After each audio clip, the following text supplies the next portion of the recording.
This is Rod Daniels again, live in the Channel 11 studios. We are bringing you continuing coverage of a hostage situation. There is tension in the air, but at least police have been saying that Mr. Palczynski appears to be fairly calm in the negotiations.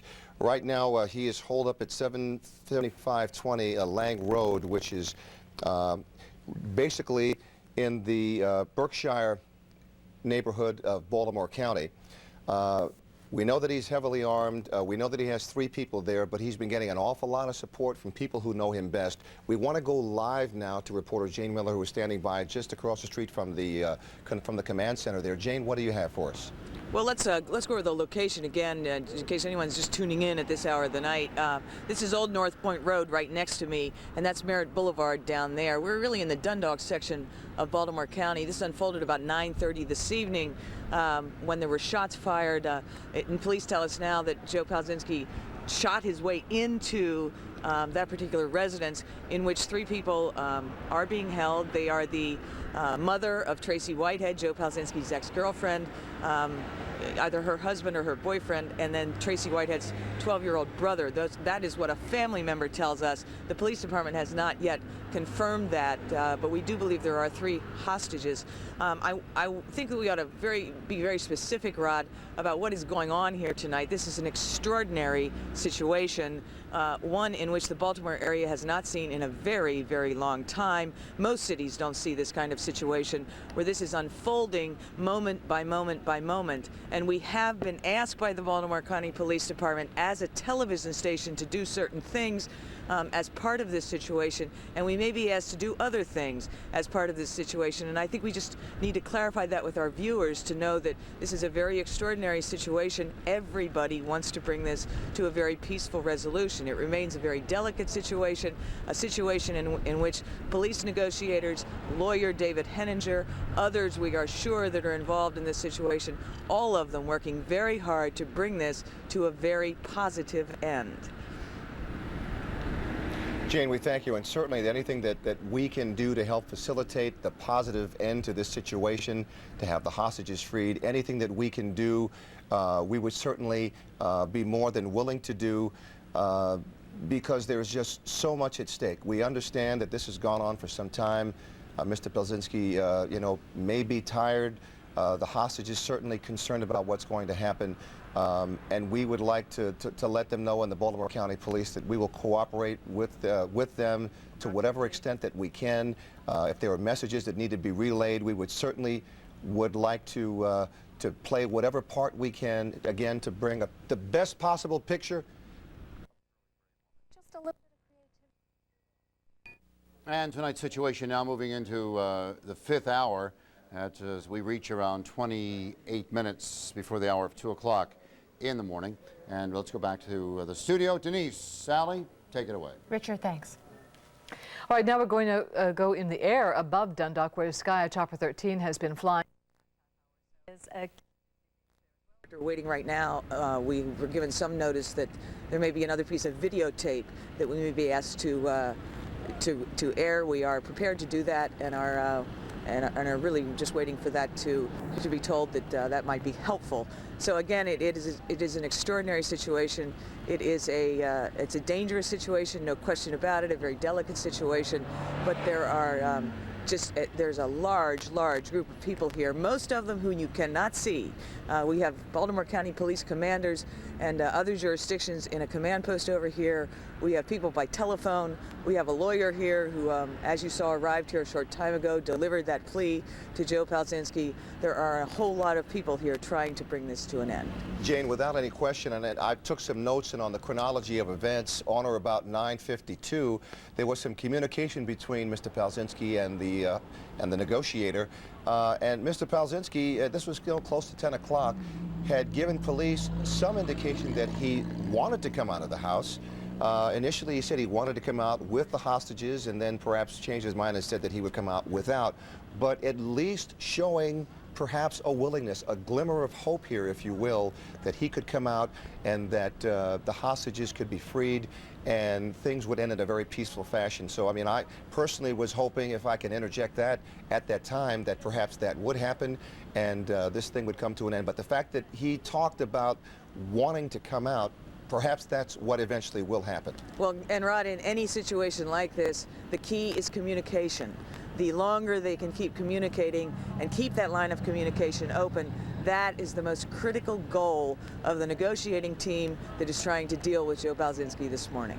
Yeah, and the fact, too, that the communication has been on again and off again, at least the line has been established. And I think under situations as such, Jane, and you've seen a number of hostage situations, and so have I, that as long as there is communication going on, there is at least the hope that the two sides can come to some kind of an agreement and end this thing in a peaceful fashion, because we put ourselves in the situation that it may be someone, it could be a relative of mine in the house, or someone, one of our viewers who is watching, and certainly we would want to do everything within our power to ensure that this thing will end peacefully.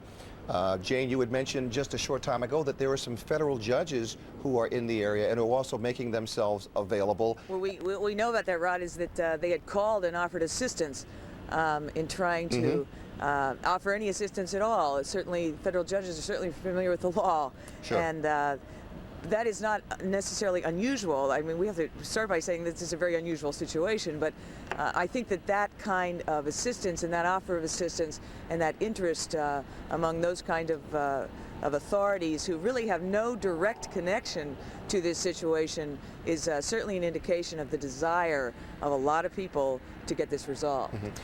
We had mentioned also earlier that Mr. Palczynski was perhaps talking to police about some sort of plea or another, and actually the police don't necessarily handle that particular thing, but it's good to know that these judges have called in and have offered their support and perhaps can help to guide the police as the law component of the criminal justice system. Well, again, we mentioned a situation 7 or 8 years ago in Idaho, which ended up in a not criminally responsible situation, and Joe Palczynski underwent some treatment in a federal mental health facility as a result of that. So he certainly has some familiarity with that kind of a setting. He has some familiarity with that kind of a process. And if indeed that's what he mentioned, it probably is from his own experience. Okay. Jane Miller, I know it's very, very cold out there, too. I appreciate you. If you'll stand by, please. We'll come back to Jane Miller a little bit later. We're going to continue to monitor this situation, and as the police do need us to convey a message, again, in a sincere effort to bring this situation to a very peaceful close and as positive a close as we can accept and expect under the circumstances, we will make ourselves available to do that. In the meantime, we will return to our regularly scheduled programming, and we will come back live and bring you the events. And again, we are all hoping and praying for a peaceful settlement to this situation. We'll be back.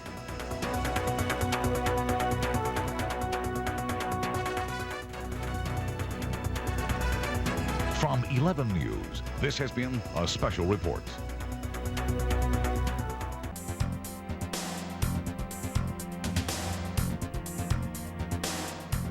Welcome back to our live coverage of what is now a standoff in Dundalk, where Joe Palczynski is inside of a home with hostages and police have surrounded the area. We're going to speak right now on the telephone to Ruth Young, who's with the Red Cross, and there have been a lot of neighbors who've been evacuated. We've been seeing this evening many of them are frustrated and upset. Some of them are at Berkshire Elementary School. Ruth, is the Red Cross giving assistance in any way? Yes, we are. Actually, we are en route as I speak. We're going to be coming out there with an emergency Red Cross vehicle, fully equipped with some cots and blankets and also some snacks and beverages to be sure that the people are comfortable at this time, because it is still a very fluid situation, I understand, but the Red Cross will be on the scene taking care of the people that are temporarily out of their homes. Ruth, who called you to the scene? Did the police ask you to come? Actually, the emergency management of Baltimore County dispatched us to the scene. But we do not need to read anything into this, that this means this is going to go on for hours and hours. You're just there in case. Right. We're just going to be in place until the situation is resolved. All right, which we all hope, and I'm sure you do as well, is very, very quickly. Yes, absolutely. All right. Thank you very much, Ruth Young from the Red Cross. Thank you. Coming to the aid again. Back to the Eyewitness Newsroom now, and Richard Scher with some more pleas for Joseph Palczynski to give himself up. Rich? All right, Sally. Well, the good news, as Kathy was reporting, is that Dave Henniger, the attorney, close friend, and confidant, really, of Joseph Palczynski, is apparently talking to Joe Palczynski via a cell phone from the situation there on Lang Street. And if all goes well, And Palczynski, who's watching this eyewitness newscast, we understand from police, realizes that his friend is outside and will see to it that he is taken care of into custody safely, and that the hostages will be released unharmed, and that the situation, a nightmare, I'm sure, for everyone in that area and for Palczynski also, as well as his victims and families, will finally end. Sally mentioned some more appeals. Here's some more from people who are closest to Joseph Palczynski. I know you're tired, I know you're weary, and I know you're sorry for what you've done. I don't want you hurting no more people, because when you hurt people, you hurt me. And you cannot hurt me like this, Joseph, no more. And I wish to pray that God above helps you to turn yourself in and try to do what has to be done for you, okay? We all love you, Joe. We're not against you. Please believe us. You can get a hold of me. You know people that know me. You can call the TV station, get somebody to call the TV station. If you need somebody to talk to, call, but you gotta stop what you're doing. Joe Palczynski, there you've heard from your mother, who did not want to be seen on television, from your grandmother, very caring grandmother, and from one of your best friends to take David Henniger's advice and end this tonight. Back to you in the news, in the studio. Are we still receiving a lot of calls from concerned viewers? Are we receiving calls? Absolutely. We're receiving calls all the time. And they've stopped about the basketball. You know, as we mentioned earlier, we've been covering. I'll use great prices on individual items and saves you even more on room packages. and then some gold. Street.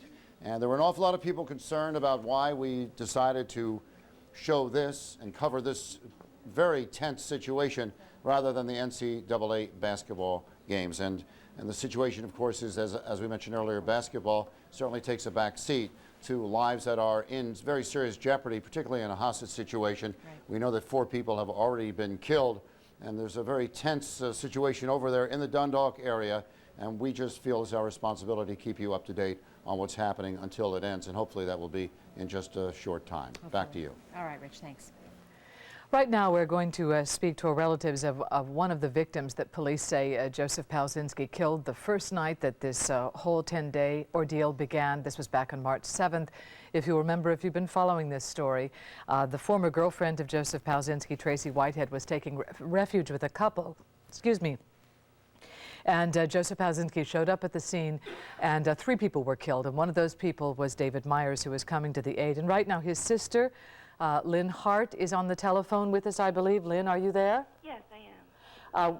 You're one of a number of heartbroken family members we've heard from this evening, and I suppose what we've been asking a lot of you to do is to make your own form of plea to Joseph Palczynski, in case he might be watching at this time, at a very human level, of what you think should happen right now. Yes, we've been through a lot of pain and a lot of struggle, as most of the people have who've been involved in this incident. But Mr. Palczynski, I can tell you right now that my brother was the kind of person who, first of all, I'm sure has already forgiven you for what has taken place.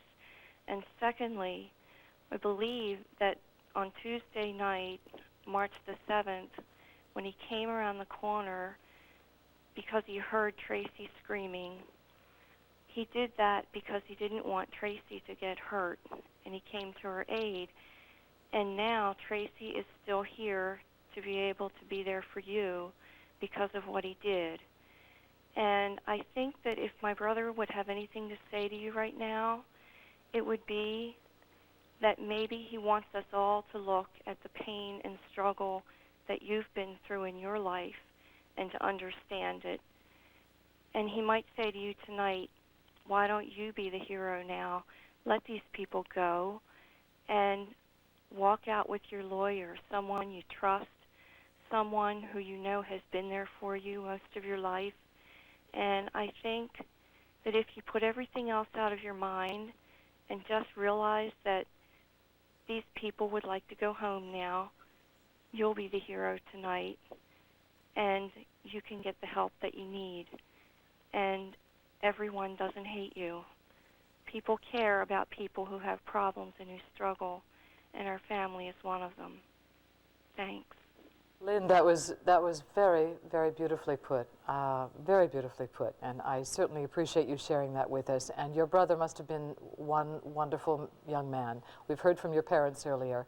I know these are very, very difficult times for you, but to be able to speak through all of your own personal pain and say that, that was very beautifully put. Thank you. We just want everyone to be safe tonight. I think we're all in agreement on that. Thank you so much for taking time out of your night, Lynn Hart, to speak with us. Thank you. Back live in Dundalk now, where Krista Delcamp has an update for us. Krista.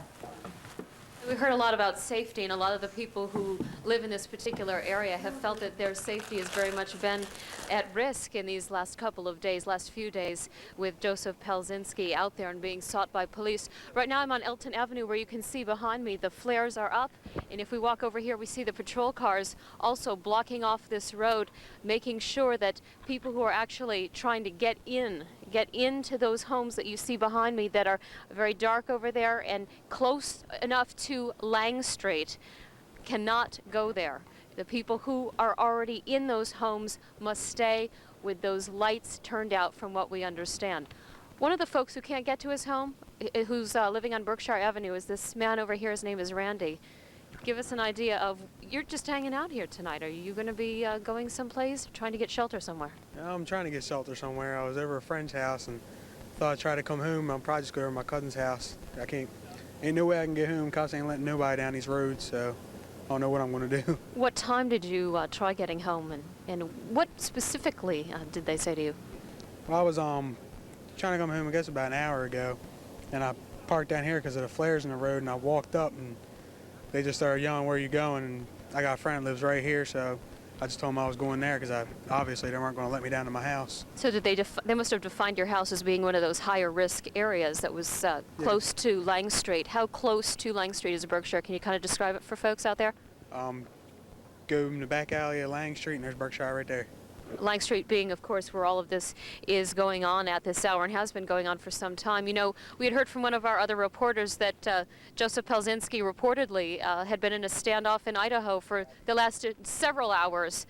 What do you want to say to him, and what are you hoping for tonight? I just hope this all gets through with. I mean, he said his piece. I mean, hopefully he just gives up. I just like to go home and, get to my bed. I just want to go home. That's it. I think a lot of people are feeling that way that I've run into tonight. Thank you very much, and unfortunately, you're just going to have to wait and I guess wonder, as a lot of people here on Elton Avenue have been tonight. Sally, back to you. Krista Delcamp on Eyewitness News, live from Elton Avenue in Dundalk. Thank you. And now we're going to go to another location in Dundalk where Kathy Fowler has been all this evening, and we're hoping she might have some late word from Baltimore County Police. Kathy. Well, Denise, 4 hours into the intense negotiations to try to get Joe Palczynski to give himself up peacefully. Right now, Corporal Vicki Wareheim from Baltimore County Police is with us. What's any kind of latest information that you can give us? Right now, the negotiations are still going on. I realize Mr. Henniger is here to help him if he wants to turn himself in with Mr. Henniger to the police department. And we're just still trying to work for a peaceful resolution to this. It's been a long week for everybody in eastern Baltimore County, for the police officers. Obviously, we hope that this ends in a peaceful manner. But you guys at least must be relieved that we're at a situation where it could come to an end soon. And that's our main goal. Our main goal is to have this come to a peaceful resolution, to have Mr. Palczynski turn himself in. Again, his attorney is here, willing to help, and that's our main goal. Okay, I know you got to run. Thanks a lot for stopping. Okay, she has to go and get another update, so hopefully we'll find out more information. Now, we did just hear a few minutes ago that he has been talking to David Henniger for about 40 minutes, and the conversation we have been told is going well, and we've been told to report or to watch what we report, just to make sure the negotiations continue to go well. So as soon as we get any kind of information about this situation, of course, we'll be right back with you, Denise. All right. Thank you very much, Kathy. And live, accurate, updated information continues on Eyewitness News after this break.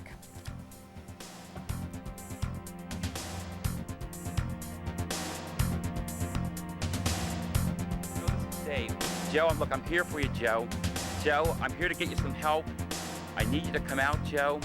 I need you to come out. I need you to release the hostages and come out as soon as you can. I need you to come out right now. I'm here for you. I'm waiting for you outside, Joe. Come out now. I'll be here for you. Welcome back to our continuing coverage of the hostage situation in Dundalk that is going on right now, where Joseph Palczynski has some people held hostage in a home, as we have been told by police. Richard Scher is in the newsroom now with some more. Richard. Turn your mic on, Richard. As Vicki Werheim was saying just a couple of minutes ago, the hostage negotiations are continuing out there on Lang Street, a neighborhood that certainly tonight is experiencing what a lot of Baltimore County in the northern part has been experiencing this whole week. Here's Yakenna McGahey with that part of the story. Do you feel like you're living in fear right now? Yes, I do. Does that make you angry? Yes. I'd get it myself if I could, but I don't know where he is. And that's the problem for people who live in the search vicinity, not knowing. Everybody wants to know if they've caught him yet, or if we know where he is, or, you know, should they feel safe being here, or should they be at home? Homes, education, and businesses in parts of Baltimore and Harford counties have been put on hold indefinitely. Last night I locked all the windows. It was really hot in the house, but it's too early to turn the air on, but I'm in the attic. Right. So, and then I didn't send her to school. Attendance is down at local schools and police presence is up. We are in what we call a lockdown mode at the present time while Mr. Palczynski is still at large. And basically what that means is our school is extremely secured. All of the exterior buildings are locked.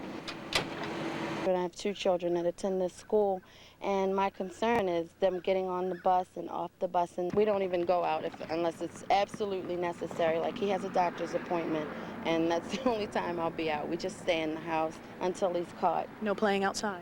No playing outside at all. And Mom has to escort you to school and back? That's right. What things are you doing, precautions? Well, we have the posters up there, we have the posters on the door, and we also have a security guard that's staying in the store with us. Have you always had the security guard? No, we've never had a security guard until this happened this close to our area. All right, and we do know that Joe Palczynski's friend David Henniger is on the phone with him right now. A little while ago, Henniger came on Eyewitness News and was talking to his friend, saying that, Joe, come on out. Joe, I'm here for you. Please release the hostages safely. Let's end this peacefully. Joe, I'm here for you. And apparently he went from that scene where he was, over where Kathy Fowler was several blocks away, to the scene over there on Lang Street, and is now on a telephone talking to Joseph Palczynski. And we're all hoping that we can say goodnight to you in just a little while, that this will, in fact, end peacefully. Back to you in the studio. Indeed. Thank you, Richard. If you've been watching Eyewitness News for the past 4 hours or so, you know that the area of Dundalk where Joe Palczynski is holed up has been pretty much locked down. There are folks that live in that area that are having to stay at Berkshire Elementary for their own safety. And you can really get an interesting perspective from the air. We go now to Sky Eye Chopper 13 and pilot Roy Taylor, who will show you what it looks like, you know, with the borders that are still lit and the area that is noticeably darker. Roy? Well, Sally, it's, you know, a very calm and peaceful night up here at about 3,500 feet. But with all the tense situation that's going on down there on the ground, it's just amazing that there has been a lot of cooperation from the neighbors, even though they're upset. They want this thing to end. But so far from what we've seen in here, we haven't had anybody try and break into the area that's contained by the police, causing them to, you know, worry about passersby as opposed to the people that are inside the house and Joseph Palczynski. Right now, we're still looking at the area from the south to the north. That's Merritt Boulevard on the right side, North Point Boulevard at the top of your screen. And the area that's pitch black is the baseball diamonds, but right in the center of the screen is the area that the house is under surveillance, and there has not been any movement. It's still basically very, very quiet. We know that the hostage team is still negotiating with Joseph, and they're trying to bring this thing to a peaceful end. So that's all we have right now. As soon as we get any more information to you, Sally, we'll be back to you. You will be. Thank you very much. Pilot Roy Taylor aboard Sky Eye Chopper 13. As we've been reporting, this has been 10 days of fear for people living in much of the state of Maryland as Joseph Palczynski eluded police, and lots of people were upset and wondering why he had managed to escape. So just a few days ago, County Executive Dutch Rubersberger and the Baltimore County Police Chief Terrence Sheridan came to our Eyewitness News studios to directly address you, the people, about what they were doing to try and catch this man. Here's what they had to say. We just want to assure the public that we're doing everything we can to bring Palczynski to justice. We have police officers working 24 hours a day, 7 days a week, and we are using other resources and other law enforcement agencies to help us in this search. And this is a major investigation for the Baltimore County Police Department. It's for any law enforcement agency in the country, and looking for a man like Palczynski, it takes a lot of resources, and we're using everything we possibly can in the search for him. We're using federal agencies such as the FBI, the Bureau of Alcohol and Tobacco Firearms personnel, canine units, bloodhounds, search dogs. We're using infrared devices, handheld on helicopters that have come to assist us from the Maryland State Police, plus the Baltimore County Police Department. Fiber optic cameras attached to robots going into storm drains in the area, searching for this man who has been described as an outdoorsman who's capable of living out there for a long period of time. All of these resources coming together are here to apprehend this man and ensure the safety of the citizens of Baltimore County. We are concerned as they are, and we want to ensure that their safety is paramount, as are our police officers, and we want the public to understand that. We want them to get back to a normal lifestyle as soon as possible. We've brought in law enforcement agencies from throughout the country. We've notified them of Mr. Palczynski's method of operation, what he has done here. We've sent his photograph across the country. We want to make sure that if he's out there, that we apprehend him as soon as possible, because this is a very disruptive thing occurring to the citizens of Baltimore County as well as the law enforcement. And there you had Baltimore County Police Chief Terrence Sheridan and County Executive Dutch Rubersberger talking to people just earlier this week when Joseph Palczynski was still on the loose. And of course, right now, he is, they know where he is. He just hasn't surrendered yet.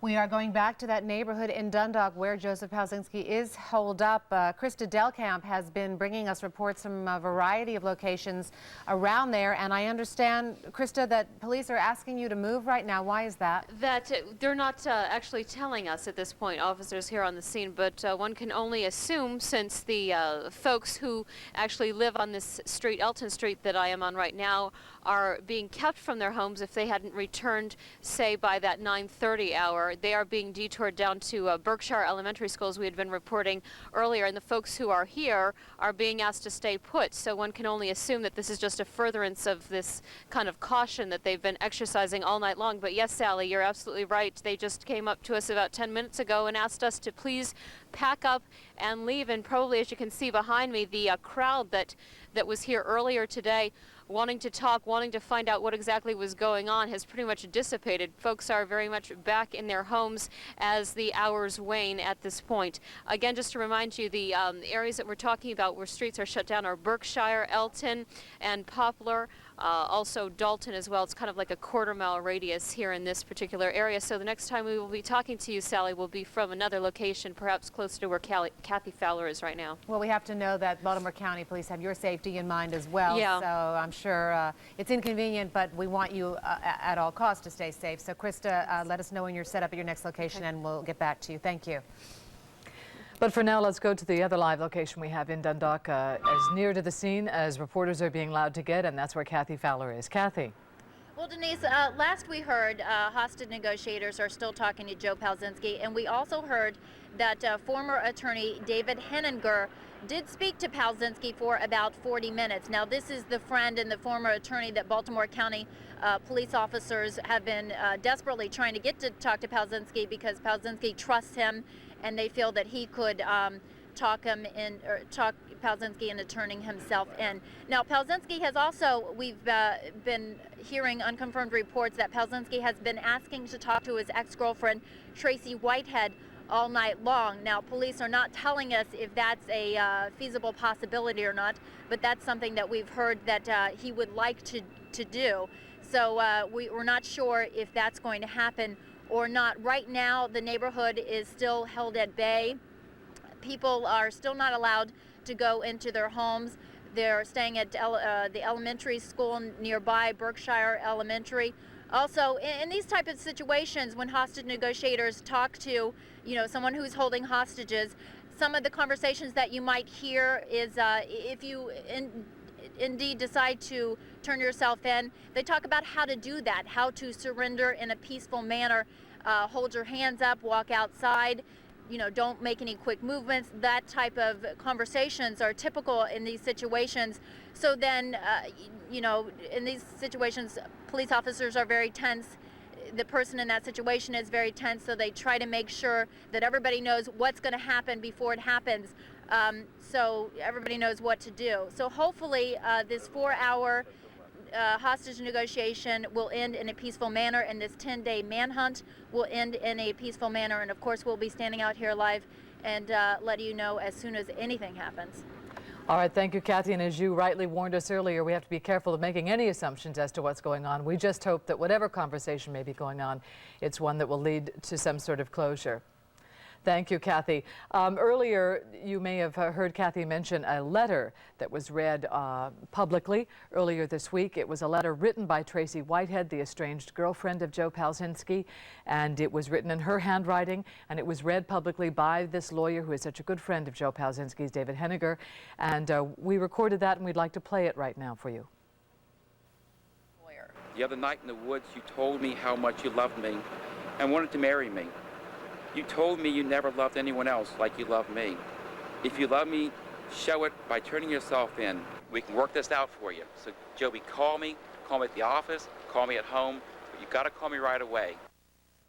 A loving plea from Joe Palczynski's friend and ex-girlfriend, Tracy Whitehead, asking him to give himself up, and signed in the nickname that he had for her, or has for her, Squirrel, and with a little heart written next to it. And he asked for it to be read earlier, and there it was read again.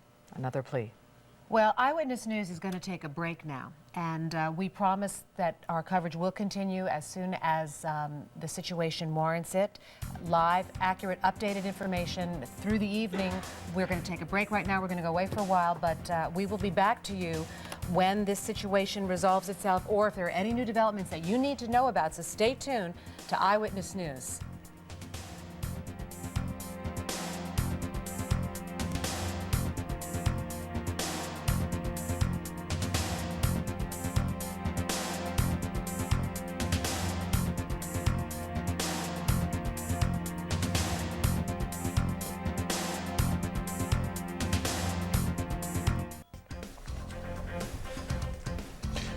You're looking live at a neighborhood being held hostage as a standoff between Joseph Palczynski and police enters its 10th hour. Palczynski's been holding 3 hostages inside of a home along the 7500 block of Lane Street in Dundalk, while police and neighbors wait for him to give himself up.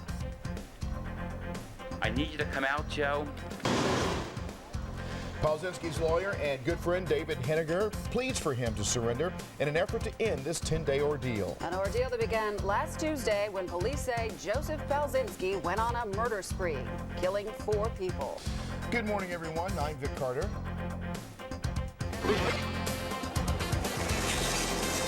Live from WJZ 13, you've got Baltimore's favorite news team. Now, Eyewitness News. Let's say good morning again to everybody. Hi, I'm Katie Lahan. And I'm Vic Carter. Here's what people are talking about this morning. Of course, this manhunt that continues in Dundalk. Eyewitness News has been on the scene since 9 o'clock last night. Right now, Eyewitness News is live in Dundalk, where Kathy Fowler has the latest on the situation. Kathy, tell us what's going on. Vic, we're entering the 10th hour of this intense police standoff. Police are in the air, they're on the ground. The neighborhood here is locked down, and everybody wondering how the 10-day manhunt of Joe Palczynski will end. Now, Palczynski is holding police at bay just beyond this makeshift police command post located at the Easton Firehouse. He reportedly has 3 loaded weapons and 3 hostages. Hostage negotiators have been on the phone with Joe Palczynski on and off the entire night. We've been told he's agitated one minute, calm the next, but so far, he's not ready to give up. The intense 10-day manhunt for suspected killer and kidnapper Joe Palczynski escalated into a standoff with police and a hostage situation Friday night. Police say before Palczynski took the hostages, he broke into a house not far from here and stole several guns. Then police say, armed and on a mission, he came here to Dundalk to his ex-girlfriend's mother's house. Walked by the house, I heard at least 6 shots. Palczynski reportedly shot his way into Whitehead's family's home, taking 3 hostages. If you live in that community, you need to stay inside. We're asking everybody to stay inside. We do know that he is heavily armed. Roads are blocked, people evacuated. Hundreds of state and county police, along with the FBI, have the house surrounded. No one's taking any chances against the man who's reportedly told many he wants to go out with a big bang. I need you to come out, Joe. I need you to come out. I need you to release the hostages and come out as soon as you can. I need you to come out right now. I'm here for you. I'm waiting for you outside, Joe. Police say Palczynski's bloody rampage started March 3rd after he kidnapped his ex-girlfriend who just had him thrown in jail for abuse. Then police say he killed 3 people who tried to help her. The following night, police say he shot and killed another woman after trying to steal her car. Palczynski escaped and made it all the way to Virginia, but then daringly returned to Baltimore County, the very place police had blanketed, and amazingly, he's been able to elude them for the past 10 days. Right now, our hostage negotiators are talking to Joseph Palczynski.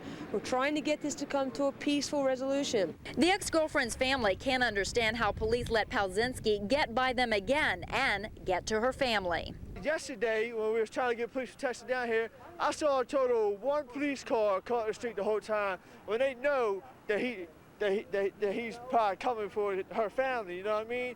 There's been police protection all over this neighborhood. But as of right now, the accused killer, who's always been one step ahead of police, is boxed in a corner. But unfortunately, he still seems to be calling the shots. Eyewitness News has also learned that Palczynski has made several requests, one for food, and the second request to talk to his ex-girlfriend, Tracy Whitehead. As we know right now, the only person that Palczynski has been able to talk to is police and to his friend David Henninger and former attorney. But so far, no luck at putting an end to this 10-day manhunt that has now turned into a dangerous hostage situation. Vic? Well, Kathy, what do we know about what is actually going on down at the house? Is your understanding that the power is on? We know that they're able to talk by phone, so we know at least the phone lines are still open. Yeah, police are being very hush-hush about what is actually going on. But yes, we do believe that the power is on. We do believe that he's in constant communication, both to police and to David Henninger, who came in late last night from Harford County and has been here throughout the evening, talking to him by phone, trying to convince him to give himself in. But so far, no luck. Okay. Kathy Fowler, of course, we'll be checking in with you throughout the morning. Thank you for the live report from that location. As you can imagine, those people who live in that Dundalk neighborhood are very, very concerned, probably most concerned than anybody else.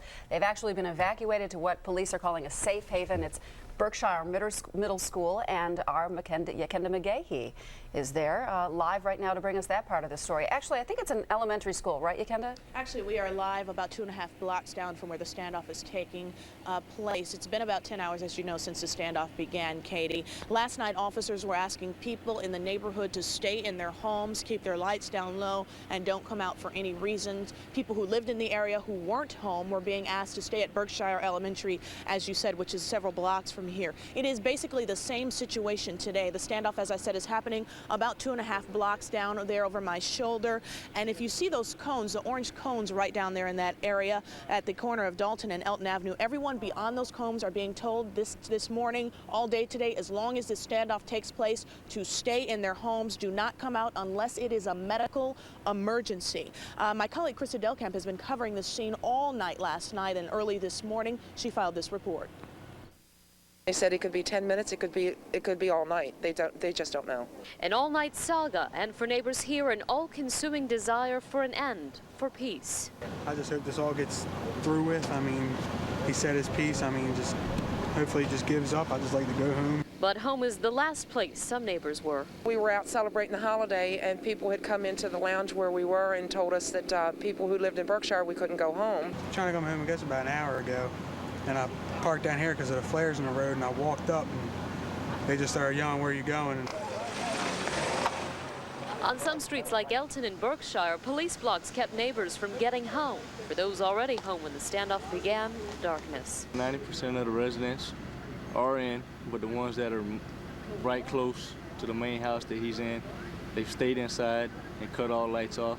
As K-9 units and SWAT teams appeared, those who couldn't get home waited for cots and food at the Red Cross shelter at Berkshire Elementary. There's a lot of anxiety, and we've got some mental health workers coming to work with them and calm them down. We're trying to establish communications back, keep them in communications with their family. Families who were separated tonight, but united in their desire for a peaceful end.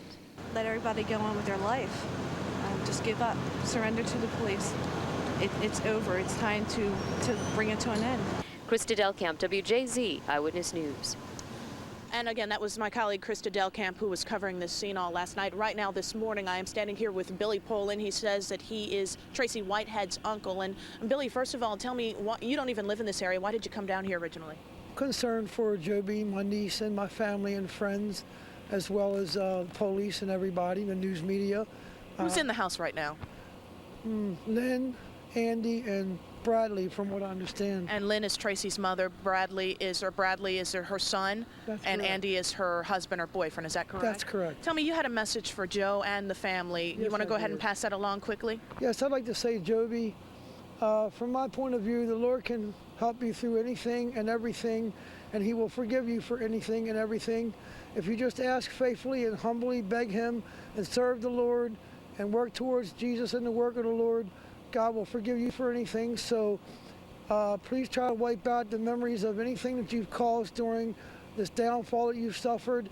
And remember that the world can forgive you if you just give them a chance. Everybody loves you, including your family, your friends, and Tracy and myself. Any messages for Lynn, Andy, and Bradley? Yes, I love you. If you're okay, please remember, Lynn, I'm praying for you. And with the help of the Lord, we can make it somehow. Don't forget to pray, sweet thing. Remember, Uncle Billy loves you. All right, thanks a lot, Billy. We appreciate you talking to us. Again, we'll be here on the scene all day today covering this, and we'll have the latest information for you and later reports. Back to you in the studio. Okay, Kenda, thank you very much. Of course, throughout this evening, throughout the night, we've had crews on the scene and talking with a number of people. We want to bring you up to date as to what has happened up to this point. Tim Williams is standing by live in the Eyewitness Newsroom with a timeline of what has happened since the very beginning of this very terrible situation. Tim? Well, Vic and Katie, of course, as you mentioned, it has been a very, very busy night. Our Eyewitness News crews have been abuzz in the newsroom all evening. Our assignment desk has been monitoring all communications coming in from all the emergency crews, police, rescue teams, everyone in place. We've been watching this story unfold, of course, as you said, for 10 days now. And just to bring you up to speed, this started at a time when most people were focused on presidential elections. Super Tuesday was when this whole Palczynski saga started to unfold. Pat Warren continues our team coverage now with more on how this has developed since then. It's definitely crazy. I mean, it's got everybody, you know, nervous. It started Tuesday when attention was turned to the primary election. The call went out, shots fired, 3 people hit, a hostage from an apartment in Boley's quarters taken.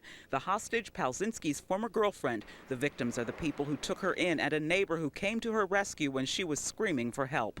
On Wednesday, a carjacking escalates to murder. One driver runs away. A woman in another car is shot and killed. Another woman and child are wounded. Then a car is stolen from the home of an 81-year-old woman in Rosedale. The woman held at gunpoint, but not injured.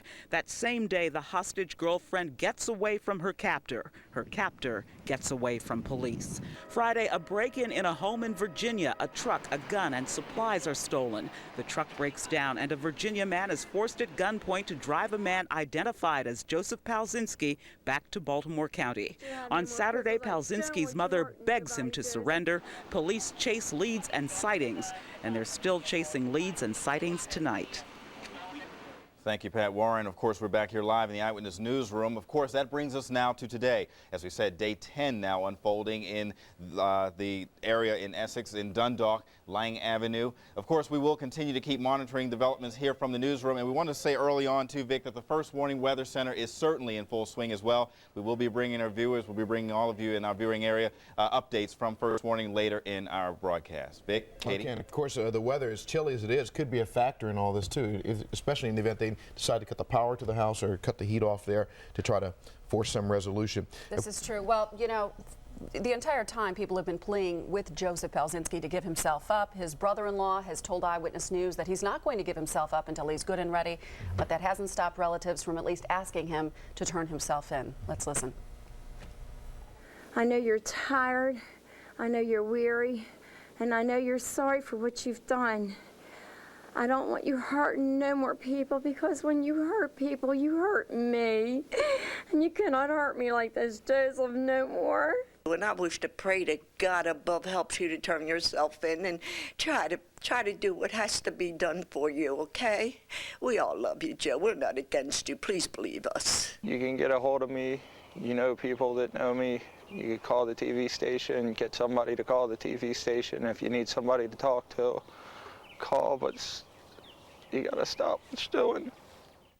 And it's worth mentioning that this is not the first time Joseph Palczynski has been in this sort of situation. In 1992, he barricaded himself in a home in Idaho, and he had to be forced out there by police with tear gas. Absolutely. I want to recap what's happening so far this morning. Suspected murderer Joseph Palczynski is in a home on Lang Street in Dundalk, surrounded by police. He is armed and has 3 hostages. All relatives of his ex-girlfriend Tracy Whitehead. Police tell us he's been holding Whitehead's mother, stepfather, and a 12-year-old brother since last night at about 9 o'clock. Well, throughout the night, Palczynski has been talking with police, hostage negotiators, and his lawyer and good friend, David Henniger, who's been pleading with him to surrender peacefully. Of course, we want to go back now to the scene. The command post has been set up at the Easton Firehouse. Kathy Fowler has been out there on the scene all night long. Kathy, have you seen much movement this morning? No, not a lot of movement that we've seen here on the ground, but we have heard, sources are telling Eyewitness News just a few minutes ago that Joe Palczynski's mother is being flown here from West Virginia, flown here to the area in Dundalk, where he is allegedly holding 3 hostages and police at bay. They hope that Joe Palczynski's mother can talk him into turning himself in. Now, hostage negotiators have been on the phone with Joseph Palczynski on and off through the entire evening. We've been told that at one point he gets very agitated, then he's very calm, and they have said repeatedly that he's very calm throughout the night. We've also been told that he is watching our newscast, so we have to be very careful about how we report things because we don't want to put any police in any compromising situation. And at times we've been told to pass on messages to Joe Palczynski. The police have used us as a messenger to get messages. Last night, David Henniger, his former attorney and longtime friend, came here and pleaded to Joseph Palczynski. We'll let you listen to that now. Joe, this is Dave. Joe, look, I'm here for you, Joe. Joe, I'm here to get you some help. I need you to come out, Joe. I need you to come out. I need you to release the hostages and come out as soon as you can. I need you to come out right now. I'm here for you. I'm waiting for you outside, Joe. Come out now. I'll be here for you.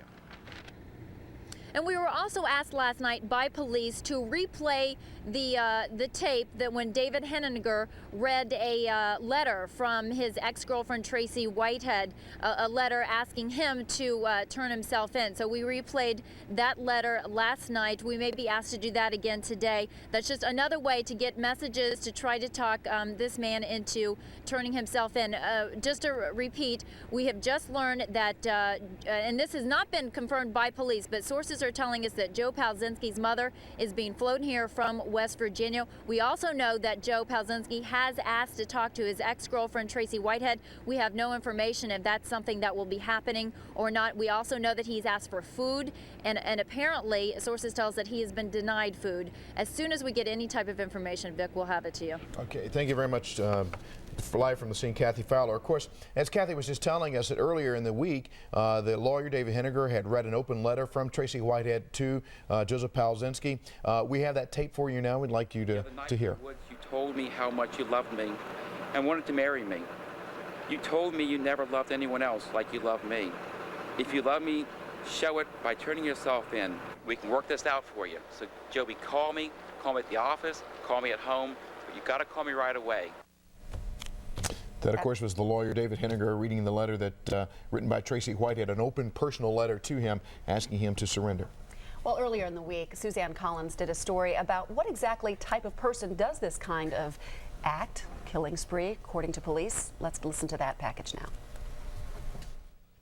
Joe Palczynski's first conviction for hitting women came in 1988. He was ordered to get domestic counseling, stay away from the victim, and given 2 years probation. In 1991, another girlfriend wrote that he threatened her parents to kill them and leave her living to suffer. He was arrested in 1993 for domestic violence and in 1996 for breaking the ribs of a girlfriend's father. The pattern continued. In 1996, another guilty finding for beating a fourth woman. The judge ordered Palczynski to take his medicine and gave him a suspended sentence. Palczynski has a history of mental illness. He's been confined to Spring Grove Hospital. He's been found not criminally responsible for his behavior, and court documents say he has bipolar disorder and homicidal behavior. All right, that obviously not a psychological profile, but the history of Joseph Palczynski and his criminal record as we know it so far. Yes. We, of course, are going to continue to stick with this story throughout the morning as it becomes necessary, bringing you live reports from the scene and updates from here in the studio as well as our newsroom. We'll be right back.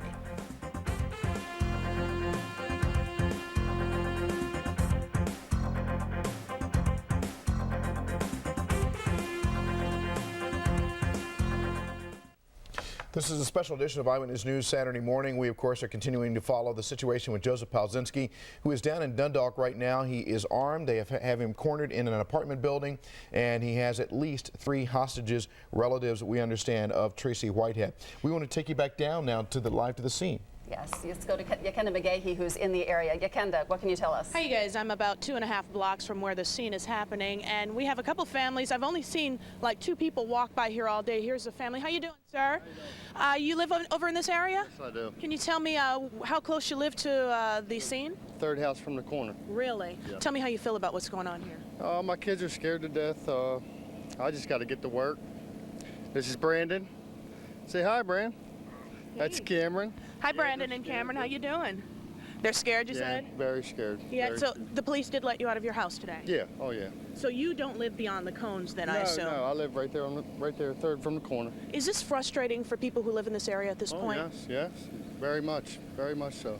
And would scared, frightened be a good word to use? Yes, ma'am, yes. Yeah, and you know, and as I understand, that's something that's been going on in this area for the past several days since this took off. People are tired of being scared. They said they want to reclaim their lives. Earlier this week, I talked to several families who are just in fear. We're going to throw to that story right now. All kinds of rumors. Do you feel like you're living in fear right now? Yes, I do. Does that make you angry? Yes. I'd get myself if I could, but I don't know where he is. And that's the problem for people who live in the search vicinity, not knowing. Everybody wants to know if they've caught him yet, or if we know where he is, or, you know, should they feel safe being here, or should they be at home? Homes, education, and businesses in parts of Baltimore and Harford counties have been put on hold indefinitely. Last night I locked all the windows, and it was really hot in the house, but it's too early to turn the air on, but I'm in the attic. Right. So, and then I didn't send her to school. Attendance is down at local schools and police presence is up. We are in what we call a lockdown mode at the present time while Mr. Palczynski is still at large. And basically what that means is our school is extremely secured. All of the exterior buildings are locked. I have 2 children that attend this school, and my concern is them getting on the bus and off the bus, and we don't even go out unless it's absolutely necessary. Like, he has a doctor's appointment, and that's the only time I'll be out. We just stay in the house until he's caught. No playing outside? No playing outside at all. And Mom has to escort you to school and back? That's right. What things are you doing? Precautions? Well, we have the posters up there, we have the posters on the door, and we also have a security guard that's staying in the store with us. Have you always had the security guard? No, we've never had a security guard until this happened this close to our area. Again, I'm standing about 2.5 blocks from the actual scene where the standoff is taking place, the 2.5 blocks in that direction. People in this area are being told if you live beyond the cones which sit about a half a block from where we're standing right now, people in this area are being told to stay in their homes, do not come outside unless it is a medical emergency, and at that time you can call police and let you know, and perhaps they'll give you an escort, but they don't want anyone to come out in the area which they call the kill zone, any area where you could be an open target to Mr. Palczynski if that were to happen. Back to you in the studio. Okay, thank you very much, Yakenda McGahee. Well, imagine being kidnapped and forced to drive by gunpoint hundreds of miles by Palczynski. That's exactly what happened to one Virginia man. Suzanne Collins reports. And I knew at that point in time that I may never see life again. I may never come back home again. William Terrell says Joe Palczynski seemed remorseful about the murders as they drove, but he must not have been too fearful of capture. Palczynski asked to be dropped off at his former apartment, even though police were swarming there. He also let the abducted man go. We learn more about Palczynski from a letter he wrote to a judge from prison in 1997. On stopping medication for mental illness, Palczynski says, "I became an angry person with an attitude and nothing seemed to matter anymore." Oh, when he takes his medication, he's beautiful. He's so calm. He's everything. I mean, anything you want in a person. But without his medication, if you do something to him that he don't like, that's it. Palczynski writes, "Due to the lack of medication, I was like a time bomb waiting to explode." Palczynski writes he gained a lot of insight into his mental health condition when he got treatment here for 2 years at this community clinic. He also says he's been treated for mental illness since age 18, hospitalized at 5 different hospitals for it. He's been involuntarily committed and also charged with escaping from Spring Grove Mental Hospital. He says, "I have been in a number of hospitals for depression to help me deal with past problems, such as my sister's death, sexual abuse as a child, and suicide attempts." He's a smart person. He knows what he's doing. He knows how he wants to do it, and he knows when he wants to do it. And he knows the perfect things to say. It appears Palczynski also twists the truth. He claims to have been an active volunteer fireman at Boley's Quarters Firehouse. Eyewitness News learns he just joined, then dropped out. He claims to have studied business law and computers at Essex Community College.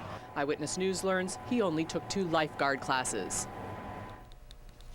That, of course, was Suzanne Collins reporting. Throughout this ordeal, we've had a number of people calling us, relatives, people wanting this situation to end. Right. Among them is Ramona Petrino-Faust. She grew up across the street from Joe Palczynski. She's known him for 26 years. She's on the phone right now and tells us that he is the godfather of her children. She's calling us from Mayport Naval Station in Florida.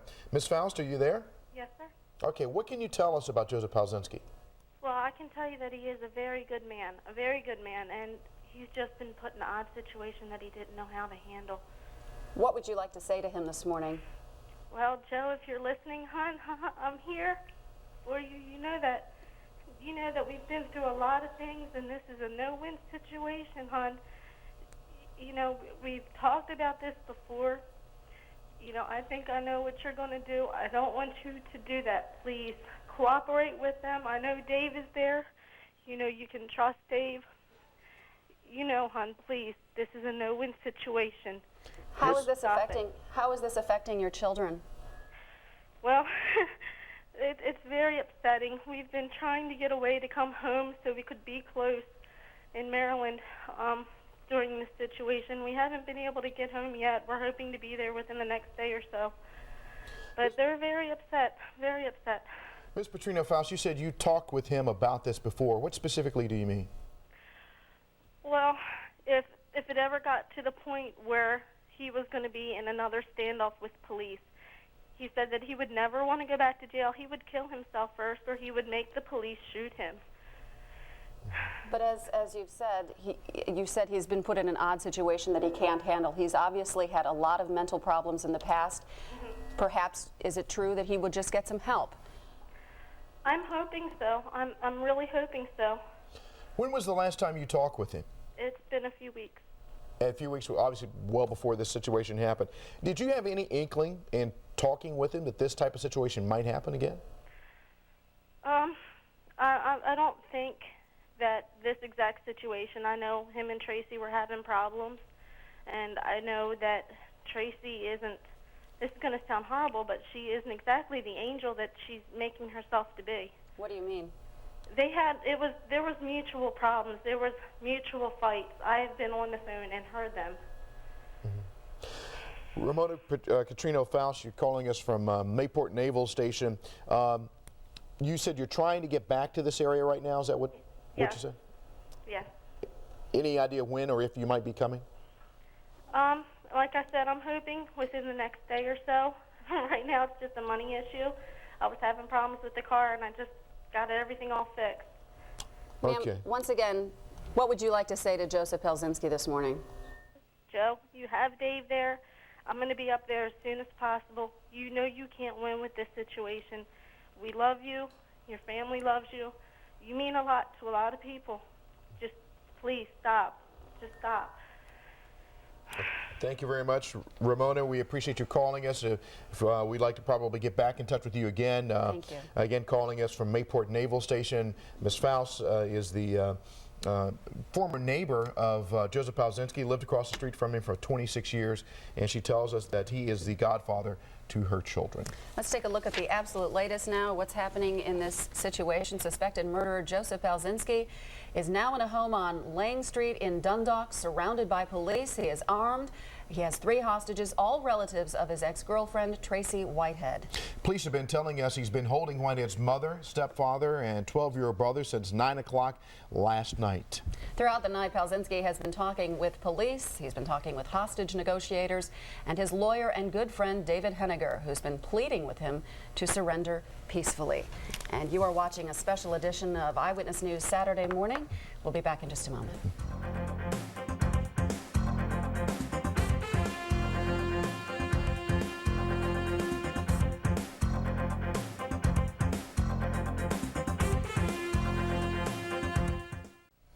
Good morning, everyone. This is a special edition of Eyewitness News Saturday morning. I'm Vic Carter with Katie Lahan. We, of course, are monitoring this very dangerous situation with Joseph Palczynski down in Dundalk. It has been going on all night long, and there are 3 hostages, and we understand Palczynski is also armed. Yes, those 3 hostages inside that Dundalk home, all relatives of Palczynski's ex-girlfriend, Tracy Whitehead.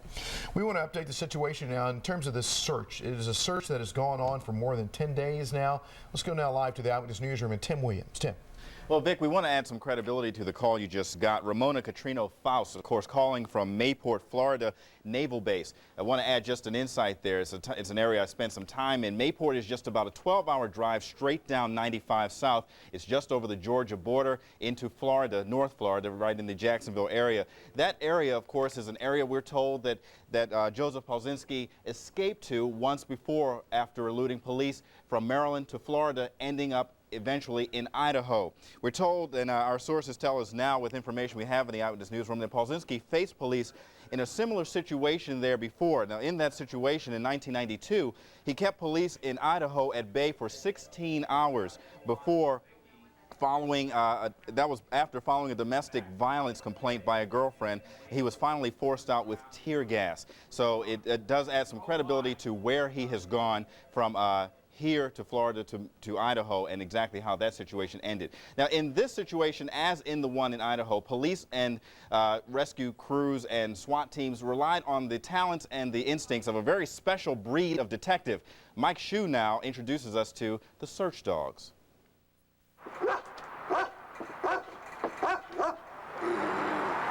At times, the command post sounds more like a kennel. He's a patrol dog at the Baltimore City Detention Center. Have you ever seen so many canine teams? No. The parking lot is filled. Canine, canine, canine. Dogs given specific areas too dense for choppers to look into. Dogs like this German Shepherd Thunder from Baltimore County. 1063 attempt to locate. Reference to the subject wanted for quadruple homicide.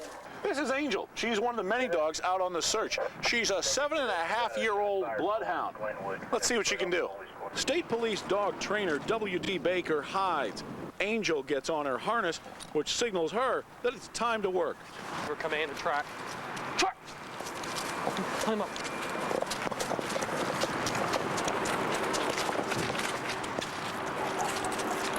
Right now, Angel is tracking. She's on the scent. Good girl, Angel. Good girl. I'm amazed. She went right to him. Consider this. You and I have 10 million smell receptors. This dog, 250 million. Back at the search, the dogs are out, waiting for the scent of trouble. The subject has a psychotic past history and is now believed to be armed. That was Mike Shue continuing our team coverage. Vic, Katie, we will have more from the Eyewitness Newsroom a little bit later. Now back to you. All right, thank you, Tim. Let's go straight now to Kathy Fowler, who apparently has some new information from police. Hi, Kathy. Well, Katie, we're entering into the 11th hour of this intense police standoff, and we have Corporal Vicki Wareheim with us. Can you tell us what's going on at this hour? Right now, the negotiations are ongoing. We've been speaking with Mr. Palczynski through the majority of the night. Again, I can't stress enough that we need the community to stay inside. You cannot get into this area. The roads have been shut down. We're trying to work this out so we can have a peaceful resolution. What about, I mean, any of the people that were there, were home in their houses when this all started? I mean, they're not allowed to leave their houses at all today? Right, because we know that he's very heavily armed. We're aware of the situation. This is an ongoing situation. We request that you please just be patient. You need to stay inside. It is for your own safety. What can you tell us about the conversations and about his mood and what's been going on? I know you're limited information because you believe he's watching our newscast. Right, and because of that, I really can't disclose what's actually going on between the conversations, but just know that we are talking to him and have been throughout the majority of the night. Any good indications that this might be resolved anytime soon, or just no way of telling? Again, I can't disclose that information. This is an ongoing investigation. Okay, anything else at all that you can share with us? No, ma'am, not at this time. Okay, all right, there you heard it. Obviously, they're being very tight-lipped about what's going on here because, like they said, Joe Palczynski is watching our newscast. So from time to time, they do share with us some information that they actually want to get across to him. Last night, we were told to tell messages from David Henninger, his former attorney and his longtime friend. We were also told to share a letter from his ex-girlfriend Tracy Whitehead. We've been told from sources that he has been asking to talk to his ex-girlfriend. As far as we know, that has not happened yet, and we'll keep you apprised of any new latest developments. Katie. All right, thank you so much. Kathy Fowler reporting live from the headquarters there. And of course, as we've been telling you, there have been a number of victims throughout this ordeal. 4 people have lost their lives. At least one little boy was injured in the shootout. We profiled some of these people who were victims, among them David Myers. We're going to go now to Kenna McGahee's story on David Myers. She said, "Mom, Dave's dead." And I thought, I did not understand her. And I said, "What did you say, Terry?" "David is dead." Imagine a parent's pain as those words are uttered, and imagine the torture when these parents learned a gunman murdered their son for nothing but doing the right thing. But first she said Dave heard a woman screaming. All she knows is that he was laying on the ground outside the apartment. Or perhaps you can picture this. You're headed to church services with your spouse when suddenly, unexpectedly, horribly shots sail through your car.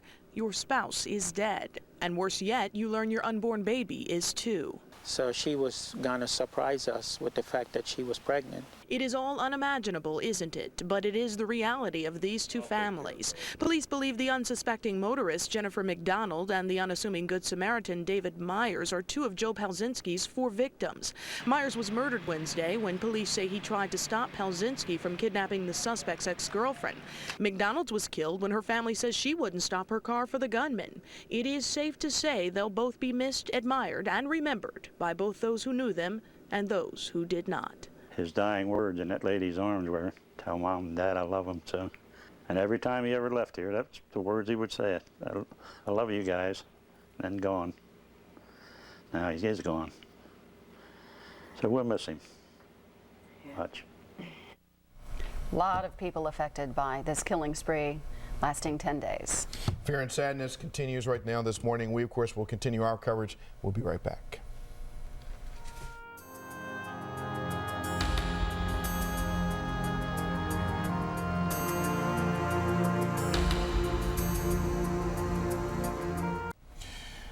Our special coverage of the Joseph Palczynski standoff continues this morning. We have the story covered live, at least from 2 vantage points.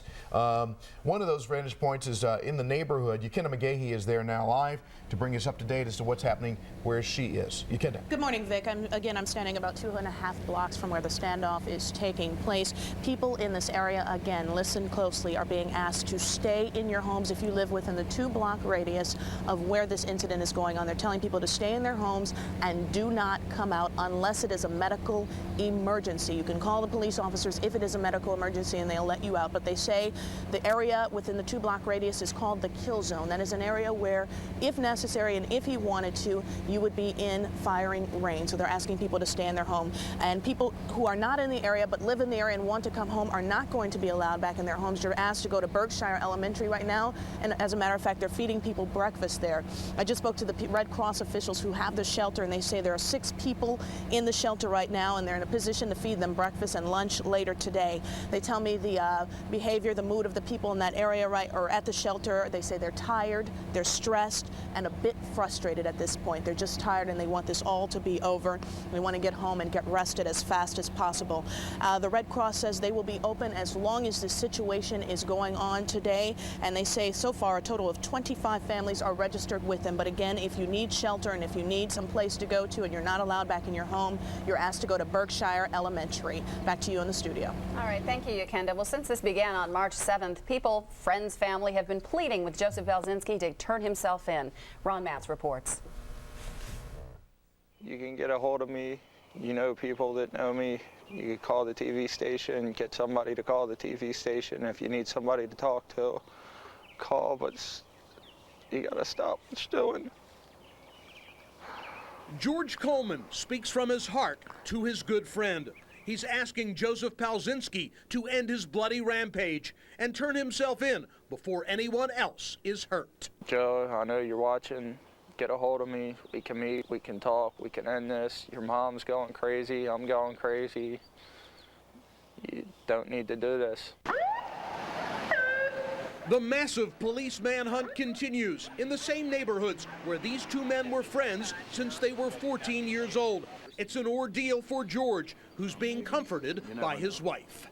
George Coleman and Joe Palczynski grew up in the Chase area. Later, for 2 years, they shared an apartment here in Essex. They've been best friends ever since. I've just been in a daze. Haven't eaten since I heard about it. I don't know. And I was really hoping he had finally gotten his life together. But now it's a life on the run that could end in more bloodshed unless Joseph Palczynski listens to his good friend. Joe, if I know you're watching this, you know I care about you, you know I love you. And you gotta stop this, man.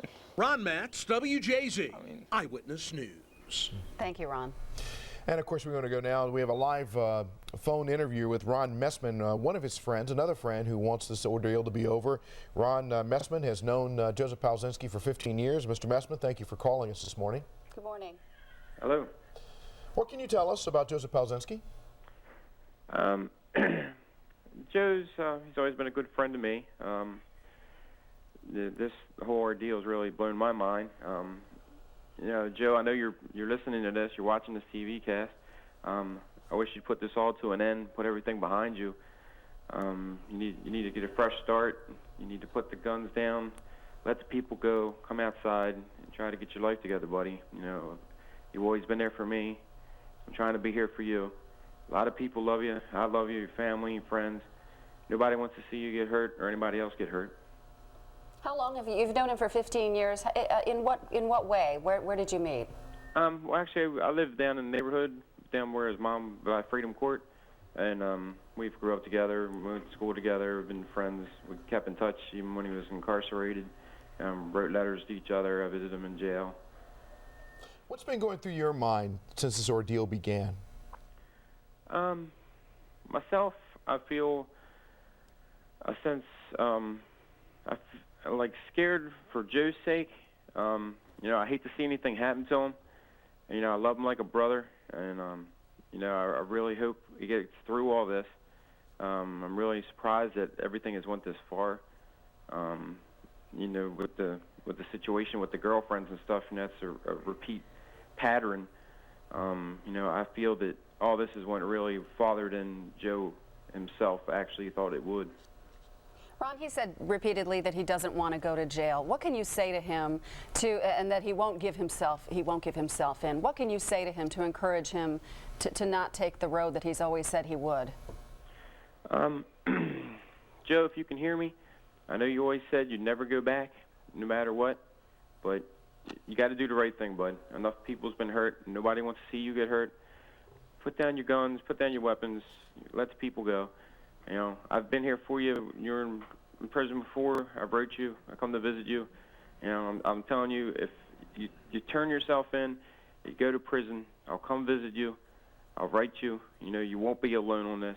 You'll still have somebody in your corner fighting for you. Mr. Messman, also, of course, we know there are at least 3 hostages being held right now. What do you say to them, to Lynn and to Andy and to Bradley? Actually, I already have no word to begin what to say to them. You know, it's just sad that, you know, they have to be in this situation. I know these people were really probably blown away from all the problems they'd had between, you know, their daughter and their relationship with Joe, to be caught in the middle of all this. You know, Joe, this isn't fair to them. You know, they had nothing to do with this. But you got to put your, you know, your personal feelings aside here and do the right thing. Okay, Ron Messman, thank you for calling us. We, of course, will be back in contact with you throughout the morning as this ordeal unfolds. Thank you, Ron. Another plea was made by the ex-girlfriend of Joseph Palczynski, Tracy Whitehead. She wrote a letter to him earlier in the week. Let's hear that letter now. The other night in the woods, you told me how much you loved me and wanted to marry me. You told me you never loved anyone else like you loved me. If you love me, show it by turning yourself in. We can work this out for you. So, Joby, call me at the office, call me at home, but you got to call me right away.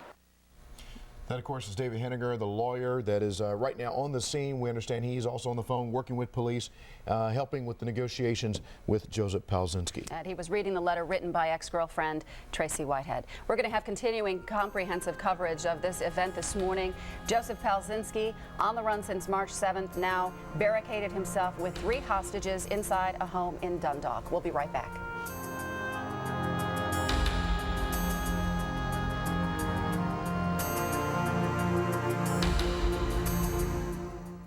This whole situation, since it began more than 10 days ago, has put a strain on Baltimore County, particularly its police department. David Sheridan with the police department and Dutch Ruppersberger, the county executive, came here to our studios to talk to the viewers out there and talk to the people, the constituents, because there has been a fair amount of frustration that Palczynski was not caught earlier. Right, and earlier this week they sort of scaled back their search, narrowing their search to certain areas where they believed Palczynski was not.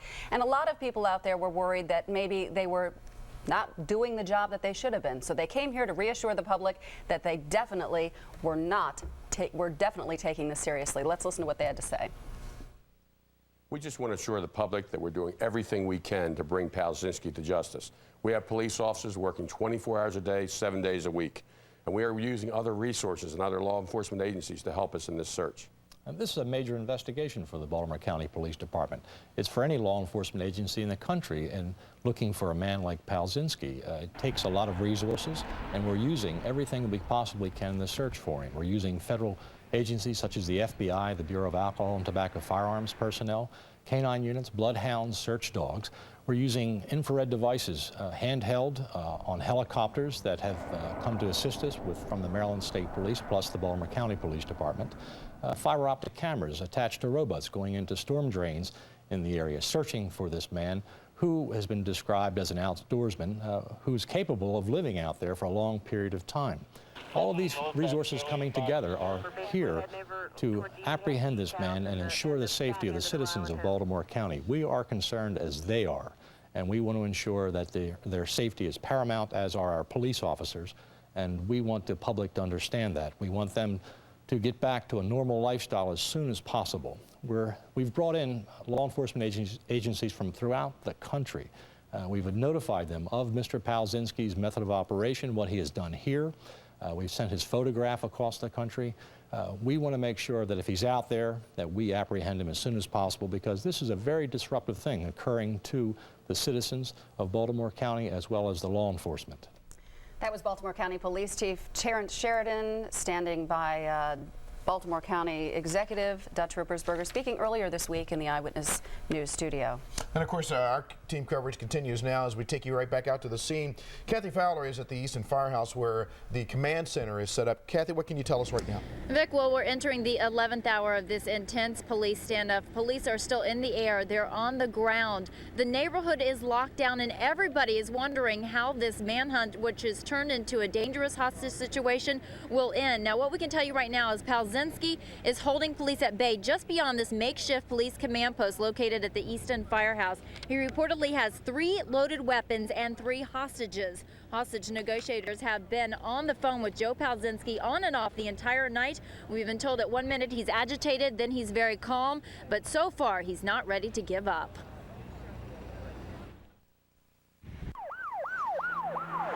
The intense 10-day manhunt for suspected killer and kidnapper Joe Palczynski escalated into a standoff with police and a hostage situation Friday night. Police say before Palczynski took the hostages, he broke into a house not far from here and stole several guns. Then police say, armed and on a mission, he came here to Dundalk to his ex-girlfriend's mother's house. Walked by the house, I heard at least 6 shots. Palczynski reportedly shot his way into Whitehead's family's home, taking 3 hostages. If you live in that community, you need to stay inside. We're asking everybody to stay inside. We do know that he is heavily armed. Roads are blocked, people evacuated. Hundreds of state and county police along with the FBI have the house surrounded. No one's taking any chances against the man who's reportedly told many he wants to go out with a big bang. I need you to come out, Joe. I need you to come out. I need you to release the hostages and come out as soon as you can. I need you to come out right now. I'm here for you. I'm waiting for you outside, Joe. Police say Palczynski's bloody rampage started March 3rd after he kidnapped his ex-girlfriend who just had him thrown in jail for abuse. Then police say he killed 3 people who tried to help her. The following night, police say he shot and killed another woman after trying to steal her car. Palczynski escaped and made it all the way to Virginia, but then daringly returned to Baltimore County, the very place police had blanketed, and amazingly, he's been able to elude them for the past 10 days. Right now, our hostage negotiators are talking to Joseph Palczynski. We're trying to get this to come to a peaceful resolution. The ex-girlfriend's family can't understand how police let Palczynski get by them again and get to her family. Yesterday, when we was trying to get police protection down here, I saw a total of 1 police car caught the street the whole time when they know that he's probably coming for her family, you know what I mean? There's still been police protection all over this neighborhood. But as of right now, the accused killer, who's always been one step ahead of police, is boxed in a corner. But unfortunately, he still seems to be calling the shots. Eyewitness News has learned that Palczynski has made several requests for police. First of all, he asked for food, and then he asked to talk to his ex-girlfriend, Tracy Whitehead. We believe so far that he has been denied both of those requests. As far as we know, he's only been allowed to talk to police, and he's also been talking to his good friend, longtime family friend, and former attorney David Henninger. Also, we have been told some new information that we hope to be able to share with you soon. At this point, police are asking us to hold it because fear that it will compromise the situation. As soon as that we are allowed to pass it along, we will be updating you with the situation. Back to you. Okay, Kathy, we knew earlier in the week that he had a .22 caliber handgun. Do we know how he got these other 2 firearms and what kind of firearms they are? Well, we believe it's at least one of them is a high-powered rifle. Earlier, before the hostage situation, it happened around 8:30 in Essex. We were told, police tell us, that he actually broke into a house. He burglarized a house and stole several weapons, and then he tied up the people in that house. From there, he came here to Lang Street, and that's when he apparently used, police are telling us, one of those weapons to break into, to shoot into, actually, the Whitehead household. So that's apparently how he got these other weapons. We're told that he has 3 loaded weapons. And do we know if any of the hostages inside of the home are injured, wounded? Are they safe? We have been told that when shots were fired, that nobody was injured. The last that we have seen or heard from any hostages, at one point last night, Palczynski paraded the hostages in front of the window. That is the last time that anybody has seen any hostages. But we believe at this point that they are uninjured and just fine. All right, Kathy Fowler, thank you so much reporting live. Kathy's been out all night, and so have other Eyewitness News reporters. Yes, since this began, this has been a 24-hour coverage situation for us. We've exhausted a number of people trying to stay on top of this situation to keep you informed of where Palczynski is. Krista Del Camp was among the reporters who was out last night. She filed this report. They said it could be 10 minutes, it could be all night. They just don't know. An all-night saga, and for neighbors here, an all-consuming desire for an end, for peace. I just hope this all gets through with. I mean, he said his piece. I mean, just hopefully he just gives up. I just like to go home. But home is the last place some neighbors were. We were out celebrating the holiday, and people had come into the lounge where we were and told us that people who lived in Berkshire, we couldn't go home. Trying to come home, I guess, about an hour ago. And I parked down here because of the flares in the road, and I walked up, and they just started yelling, "Where are you going?" On some streets like Elton and Berkshire, police blocks kept neighbors from getting home. For those already home when the standoff began, darkness. 90% of the residents are in, but the ones that are right close to the main house that he's in, they've stayed inside and cut all lights off. As K-9 units and SWAT teams appeared, those who couldn't get home waited for cots and food at the Red Cross shelter at Berkshire Elementary. There's a lot of anxiety, and we've got some mental health workers coming to work with them and calm them down. We're trying to establish communications back, keep them in communications with their family. Families who were separated tonight, but united in their desire for a peaceful end. Let everybody go on with their life. Just give up. Surrender to the police. It's over. It's time to bring it to an end. Krista Del Camp, WJZ Eyewitness News. All right, thank you. Krista Del Camp reporting. And of course, throughout the morning, the police department has done a fairly good job of keeping us informed as to what's going on moment by moment, telling us what they can at that very point. And of course, as you might understand, there's some information they cannot provide with us right now. It might compromise the situation, endanger more lives. Vicki Wareheim has been the contact person with Baltimore County Police, and we talked with her earlier this morning. Right now the negotiations are ongoing. We've been speaking with Mr. Palczynski through the majority of the night. Again, I can't stress enough that we need the community to stay inside. You cannot get into this area. The roads have been shut down. We're trying to work this out so we can have a peaceful resolution. What about, I mean, any of the people that were there, were home in their houses when this all started? I mean, they're not allowed to leave their houses at all today? Right, because we know that he's very heavily armed. We're aware of the situation. This is an ongoing situation. We request that you please just be patient. You need to stay inside. It is for your own safety. What can you tell us about the conversations and about his mood and what's been going on? I know you're limited information because you believe he's watching our newscast. Right, and because of that, I really can't disclose what's actually going on between the conversations, but just know that we are talking to him and have been throughout the majority of the night. That it was Vicki Wareheim talking with Eyewitness News and Kathy Fowler, who's been out on this story all night long, along with Krista Del Camp and the rest of our crews. Okay, and earlier this week, Eyewitness News spoke with one of Joseph Palczynski's earlier girlfriends. Here's what she had to say. When you first meet him, he's incredible. He'll just sweep you off your feet. But former girlfriend Michelle Osborne says when their relationship became serious, Joseph Palczynski changed. I've been there. I've seen it. I know what he can do. I know what he's capable of. He has no limits. He will do whatever it takes to make sure what he wants is done. She describes a jealous man with a frightening temper. If you stood up to him and argued with him, he would just start slapping you around and hitting you, and it just escalated from there. Osborne, 16 at the time, and Palczynski, 26, planned a family. She became pregnant, then ended the relationship, terrified of his temper. And he got really mad, and he came to my parents' house and we fought, and he kicked me in my stomach twice, but he made it look like an accident. Osborne miscarried. He put me down for it. He said, "You're not woman enough to have my baby." Osborne tells Eyewitness News she's shocked by the murders, but not surprised because of a threat he once made about what he would do if his next relationship ended. He would kill her and kill everybody on his hit list and then kill himself. He would never go back to jail again.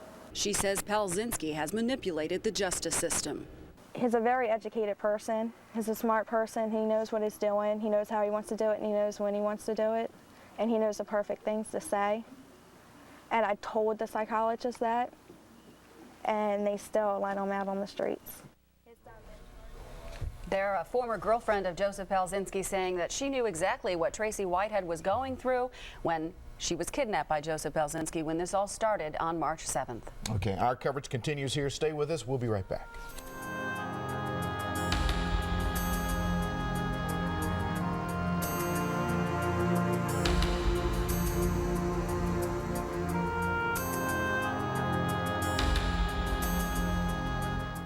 Of course, this is a special edition of Eyewitness News Saturday morning. As you well know, if you're just waking up and joining us, Joseph Palczynski is holed up in a house in Dundalk. He has at least 3 hostages. He is armed. This story broke so late last night that the Baltimore Sun this morning, if you're waking up and getting your paper for the first time, you notice that there is no banner headline. Yeah. It happened so late they weren't able to put this together. There is a story on the front page, as you can see right here. Police corner armed fugitive, and it continues below the fold with a jump page, but there is no banner, and I can guarantee you there'll be a banner tomorrow morning. But this caught a lot of people by surprise. Of course, everyone's very happy that we may be on the cusp of this thing being over soon. Yes, because it's been such a long time. March 7th when it all began with Joseph Palczynski breaking into the Sheng residence, kidnapping his ex-girlfriend Tracy Whitehead, shooting George and Gloria Shank there, and then shooting David Myers, whom police call the Good Samaritan, who was trying to help Tracy Whitehead escape. All of this, of course, allegedly. We want to make sure that we use the proper, you're not convicted until proven guilty. So. Certainly so. Our coverage continues now live from the neighborhood. A lot of people are affected by this, being told to stay in their homes. They can't go out unless there is a medical emergency. Yakenna McGahey has been right there in that neighborhood most of the morning and throughout the night. Yakenna, what can you tell us? You're right, Vic. As a matter of fact, a lot of people are being affected by this. As a matter of fact, I presume that this neighborhood, probably on a morning, Saturday morning, there's a lot more traffic out here than what I've seen. I've literally only seen 4 people this entire morning walk down the street. One woman said she was headed to work. She works at a hospital. They did let her out. The other 2 people lived in this area before the cones, which means they're allowed to come and go. But if you see those orange cones right down the street, that's about 2 blocks before the actual place where the standoff is taking place. Anyone that lives beyond those cones is being told to stay in their homes. Do not come outside for any reason unless it's a medical emergency. Told you I've seen 4 people today. This is the 4th one right here. I'm standing with Forrest. How you doing today, Forrest? Good. Good. Now tell me, when did you hear about all this going down here? Probably about an hour ago. Really? Yes. Really? So why are you here right now? Just going down to see a friend. I understand you know Tracy Whitehead? Yes. Tell me how. She's my son's babysitter. Really? Tell me a little bit about her. She was a nice girl. She was when she was living with my boy's mother, she was kind of afraid of Joe. Really? Yeah. What did she say? Anything specific? Nothing to me. I just heard secondhand. Tell me, are you concerned about Tracy Whitehead and her family's safety at this point? I would be, because I think the guy's crazy. Yeah. Yeah, it's pretty scary right now for a lot of people in this area. Thanks a lot for talking to us, Forrest. And again, people are being told, please stay in your homes if you live beyond those cones. If you need someplace to go, you can go down to Berkshire Elementary School. Red Cross volunteers are there. They have cots for people to sleep on. They have food for people to eat, breakfast, lunch, dinner will be served, and they'll be there as long as this is going on. And so will we. Back to you in the studio. All right. Thank you very much. Yakenna McGahey reporting live. And of course, as this story has been unfolding, we've been covering it, as Vic mentioned.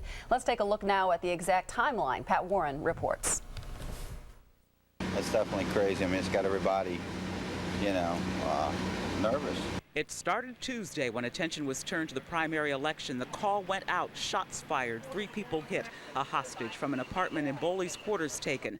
The hostage, Palczynski's former girlfriend. The victims are the people who took her in and a neighbor who came to her rescue when she was screaming for help. On Wednesday, a carjacking escalates to murder. One driver runs away. A woman in another car is shot and killed. Another woman and child are wounded. Then a car is stolen from the home of an 81-year-old woman in Rosedale. The woman held at gunpoint, but not injured. That same day, the hostage girlfriend gets away from her captor. Her captor gets away from police. Friday, a break-in in a home in Virginia. A truck, a gun, and supplies are stolen. The truck breaks down, and a Virginia man is forced at gunpoint to drive a man identified as Joseph Palczynski back to Baltimore County. On Saturday, Palczynski's mother begs him to surrender. Police chase leads and sightings, and they're still chasing leads and sightings tonight. All right, that Pat Warren reporting. The timeline of this crime is that it began on March 7th and has unfolded thus far. So far. We want to recap what's happening this morning, right at this very moment. Suspected murderer Joseph Palczynski is in a home on Lang Street in Dundalk, surrounded by police. He is armed and he has 3 hostages, all relatives of his ex-girlfriend Tracy Whitehead. Police tell us he's been holding Whitehead's mother, stepfather, and 12-year-old brother since about 9 o'clock last night. Throughout the night, Palczynski has been talking with police, hostage negotiators, and his lawyer and good friend David Henniger, who's been pleading with him to surrender peacefully. Now let's go to a package, a story done by Eyewitness News reporter Kai Jackson. Actually, the behavior pattern, I'm not surprised, but of him actually hurting someone, it's very shocking. Ron Messman says he's known Joseph Palczynski for nearly 15 years, and because of that, he's already been questioned by police. While the manhunt for his high school buddy continues, Messman himself is searching for answers. Everyone in the press is making him out to be a monster, some kind of crazy killer. There's a total side of Joseph Palczynski that most people don't know. But that's a side lost in charges that Palczynski murdered 4 people. Messman feels Palczynski may have been reaching out to him this weekend when he traveled to Virginia. That's when Palczynski reportedly identified himself as Ron Nessman. They have in the paper here that he had identified himself as Ron Nessman. As you know, I'm Ron Messman. I don't know if it's a typo or if he actually left it as. Others have already reached out to Joseph Palczynski, including his best friend, his mother, and his grandmother. And I wish to pray that God above helps you to turn yourself in and try to do what has to be done for you, okay? We all love you, Joe. We're not against you. Please believe us. Joseph Palczynski's picture is posted all over the place in eastern Baltimore County. But his friend Ron Messman hopes Palczynski will stop running and turn himself in to police. And you've always been here for me. You always gave me great advice. Now it's my turn. Turn yourself in. Do not hurt anybody else. No one wants to see you die. Kai Jackson, WJZ Eyewitness News. Just an example of the number of people who are affected by this, who are hurting right now, who are frightened, and who all want this situation to be over. Among them, David Henniger, yes, the lawyer who is talking to Palczynski on the phone throughout the evening. Yes, Eyewitness News has learned that he has spent a great deal of the evening speaking with Joseph Palczynski, and earlier he made a plea to Palczynski to turn himself in. Let's listen to that. Joe, this is Dave. Joe, look, I'm here for you, Joe. Joe, I'm here to get you some help. I need you to come out, Joe. I need you to come out. I need you to release the hostages and come out as soon as you can. I need you to come out right now. I'm here for you. I'm waiting for you outside, Joe. Come out now. I'll be here for you. That was David Henniger last night talking with the media, trying to get a message to Joseph Palczynski. At one point we were told that Palczynski is calm, and at other points he becomes more irritated, and a very tense situation continues right now. Yes. Well, it is about 20 minutes after 8 o'clock this morning. If you're just waking up after your St. Patrick's Day party last night, you're watching a special Saturday morning edition of Eyewitness News on coverage of Joseph Palczynski, who is now holed up inside of a home in Dundalk with 3 hostages. He is armed, and our complete coverage will continue. We'll be right back.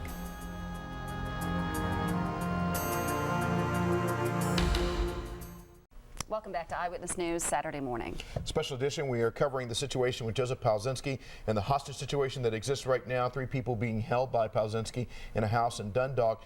Command post has been set up, a makeshift command post of sorts, set up at the Easton Firehouse, where Kathy Fowler is right now, and she brings us more live coverage. Kathy. Well, Vic, negotiations continue. These negotiations has been going on almost for 11 hours. Police have been talking to Joe Palczynski, trying to get him to turn himself in.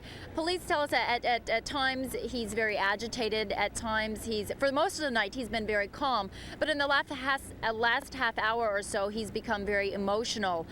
So things are changing. They're asking us to be very sensitive about what we're reporting right now. Apparently he's watching Eyewitness News, trying to encourage him, of course, to turn himself in peacefully. Eyewitness News has also learned from our sources, police have not confirmed this, but they're getting ready, or maybe sending a robot up to the apartment building to give Joe Palczynski another phone. Apparently they've been talking to him on and off all night long, and they've had problems with the cellular phone and the battery giving out. So that's one thing going on. Another new information, the FAA has ordered a TFA, which is a temporary flight restriction for any helicopters or any aircraft above this area. No helicopters or any type of aircraft are allowed to fly lower than 3,000 feet. Of course, Sky Chopper 13 has been covering this with us, and we all night long and all morning long have been flying well above 3,000 feet because we do not want to interfere in any type of police activity down here. Right now, we're going to show you, earlier in the week, we showed you exclusive video. The first time you'd ever seen Joe Palczynski actually on video during a wedding reception, and we're going to show you that right now. All right, you ready? Ready for the camp. Eyewitness News obtained this exclusive video of Joe Palczynski at a wedding. This video has been altered because the people who gave it to us didn't want any other guests to be identified, but they wanted you to get a better look at the man accused of killing 4 people and kidnapping his ex-girlfriend. Not only can you see his face, but for the first time you can see his build, his mannerisms, and you even get an insight to his personality as he struggles for a garter at a wedding reception. Okay, and just to repeat what we have just learned, negotiations are continuing. Apparently, Joe Palczynski is getting very emotional. He's calm. He's agitated. Things, it's getting tiring. It's been going on for 11 hours now, so police are hoping this will come to an end soon. And once again, he's been asking to talk to his ex-girlfriend, Tracy Whitehead. As far as we know, that has not happened yet. We'll update you with any information as soon as we get it.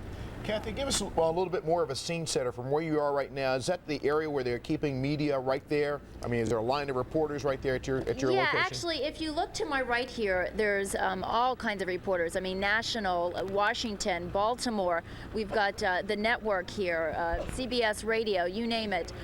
Then over here in the parking lot, this is where they're all parked. Last night, this parking lot actually was filled with hundreds of people. A lot of people, they're spectators. A lot of people have been following this story very closely. A lot of people wanted to know how this was going to end. They came here. It's been excitement. It was almost a circus here last night. That's why they had to put up some police tape to try to keep people away. Now, behind me here is the Easton Firehouse, and just about 2 blocks east of that is where Joe Palczynski is allegedly holding 3 people hostage. And we might want to tell you, too, the last time that we have seen anything or heard anything about the hostages was late last night. Palczynski paraded the hostages in front of the bay window. So that's the last time that we have seen or heard anything about them. As far as we know, they're not hurt, they're uninjured, and as soon as we get any more information, we'll let you know. Okay, Kathy Fowler, pardon me. Thank you for the live report from Dundalk. This is a story that really everybody has become involved with. I've talked to so many people on the street who said, you know, this is like a made-for-TV movie that's unfolding right before us in our town, only it's real. And they say, real. you know, this is nothing this gripping has really come down the pipe since that slow chase in Los Angeles with O.J. Simpson. Everybody's just waiting to see what's going to happen next. And the Baltimore County Police tell us this is in history of Baltimore County. This has been the most extensive manhunt ever. Yep. Started March 7th and continues this morning. Now, one woman who was carjacked by Palczynski told her story, and let's go to Tim Williams, who's standing by live in the newsroom now with that part of the story. Tim. Well, Katie, Vic, as you said, there have been so many dynamics to this case that have unfolded over the last 10 days and now 11 hours into the 10th day. One of those dynamics, one of those events happened to an 80-year-old woman who police say was carjacked by Joseph Palczynski. He wanted to know if I'd seen his picture. I said no, which was a fib. Yeah, well, you're smart. Yes, Anna Etter is very smart, able to keep it together when Joseph Palczynski walked into her living room last night with his alleged captive, former girlfriend Tracy Whitehead. He just said, I'll kill her. If you call the police and if they get me, I'll kill her. The drama continued as Palczynski ordered Anna to give him the keys to her old Dodge Shadow. He warned her, do not call 911. I said, I won't call the police. He says, I've got to handcuff you to something. So we went upstairs and he handcuffed me to my sister's bed because that was the only one that had a railing on it. He could get the handcuffs around. Wanted me to lie on my stomach. I said no, lie on my back.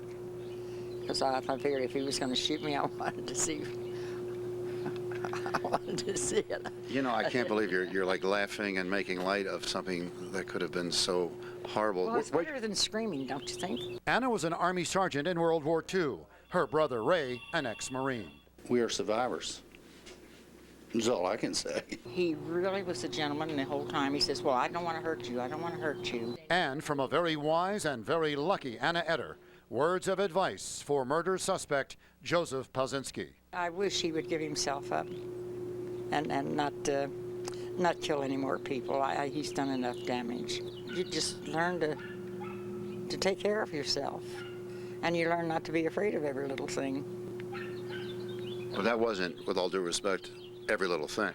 No. I can't explain it. We are so happy that you survived this. You're a brave, really brave woman, and thanks for talking to us tonight. You're welcome. If you're just getting up, you're watching a special Saturday morning edition of Eyewitness News. We are focusing this morning on the barricade situation with Joseph Palczynski. He is in Dundalk. He has barricaded himself inside of a home there with 3 hostages, all relatives of his ex-girlfriend, Tracy Whitehead. And to some extent, the more hostages, other hostages that are involved are the people who live in the neighborhood. They can't leave their homes. They have to stay put unless there is a medical emergency. Yakenda McGahey is right there in the neighborhood right now. She's been there all night. Yakenda, tell us what's happening right now. Good morning, Vic. You see these cones behind me, cones, barricades, blockades. This is becoming a familiar scene in eastern Baltimore County, especially Boley's Quarters in Chase, where the original murders, the first 3 murders that police say Joseph Palczynski allegedly committed, happened in that area. A familiar scene in this area. And once again, now today, yet another neighborhood being held hostage. And earlier this week, we spoke to several residents in the area, people who say they are fed up with this lockdown. Amidst the sweet cackle of crows, the faint flutter of a search chopper that hovers overhead. Besides the resident squirrels, that is all you'll hear and probably see in this small town that's become a virtual ghost town. Everybody down here is just being held hostage. It's like children that go out and play right now. When you ride down the road, you're just constantly looking all over the place to see if this guy's on the side of you, behind you. We're like living like prisoners in this house. At the Sanders house, the doors are bolted, the TVs are tuned. On the run is 31-year-old Joseph Palczynski. He has eluded the police for 6 days. And life is limited. They're not allowed outside. I don't even, at dark, I don't even let the kids in front of the window. I went out of town to go to the grocery store because you're scared to death to go anywhere near here, basically. We're good. This time we get a Starfire. No, I hate Starfire. It's awesome. What's even more awesome for Ben and Johnny Sanders is their unplanned vacation from school. 4 days so far. I mean, I don't like the reason that we're out. For the kids who are in school, their parents are parked at the bus stop and on the school lawn. They're taking no chances. Back at the Sanders home, No, I know, I'm really scared. Benjamin says he wants to move, while his big brother already did. The past couple nights, I haven't been sleeping in my bedroom. I've been sleeping like on her floor or on your grandmother's floor? Yeah, because I mean, I really don't want to go in my bedroom because I mean, I got these big windows. Everybody's just basically in fear, and our whole way of life has changed down here right now. So here are the ground rules one more time. Police say stay inside your house if you live within the 2-block radius of where the incident, the actual hostage standoff is going on right now. They say they know it's frustrating, they know it's irritating for people who have gone through this, for neighborhoods that have been held hostage for the past 10 days, but they say it is for your own safety. They don't want anyone coming out of their house to compromise the investigation or their communication with Mr. Palczynski, and you don't, of course, want to risk your life. Back to you in the studio. Thank you, Yakenda McGahey reporting live. Well, of course, since this began on March 7th, lots of friends and family have come forward pleading with Joseph Palczynski to turn himself in. Let's hear now from his mom and grandmom. I know you're tired, I know you're weary, and I know you're sorry for what you've done. I don't want you hurting no more people, because when you hurt people, you hurt me. And you cannot hurt me like this, Joseph, no more. And I wish to pray that God above helps you to turn yourself in and try to do what has to be done for you, okay? We all love you, Joe. We're not against you. Please believe us. You can get a hold of me. You know people that know me. You can call the TV station, get somebody to call the TV station. If you need somebody to talk to, call, but you gotta stop what you're doing. Very sad family members and friends that we heard from Patricia Long, who is his mother, and his grandmother, Marie Nardone, and his friend issuing a plea, George Coleman, each of them asking Joseph Palczynski to bring this whole situation to an end.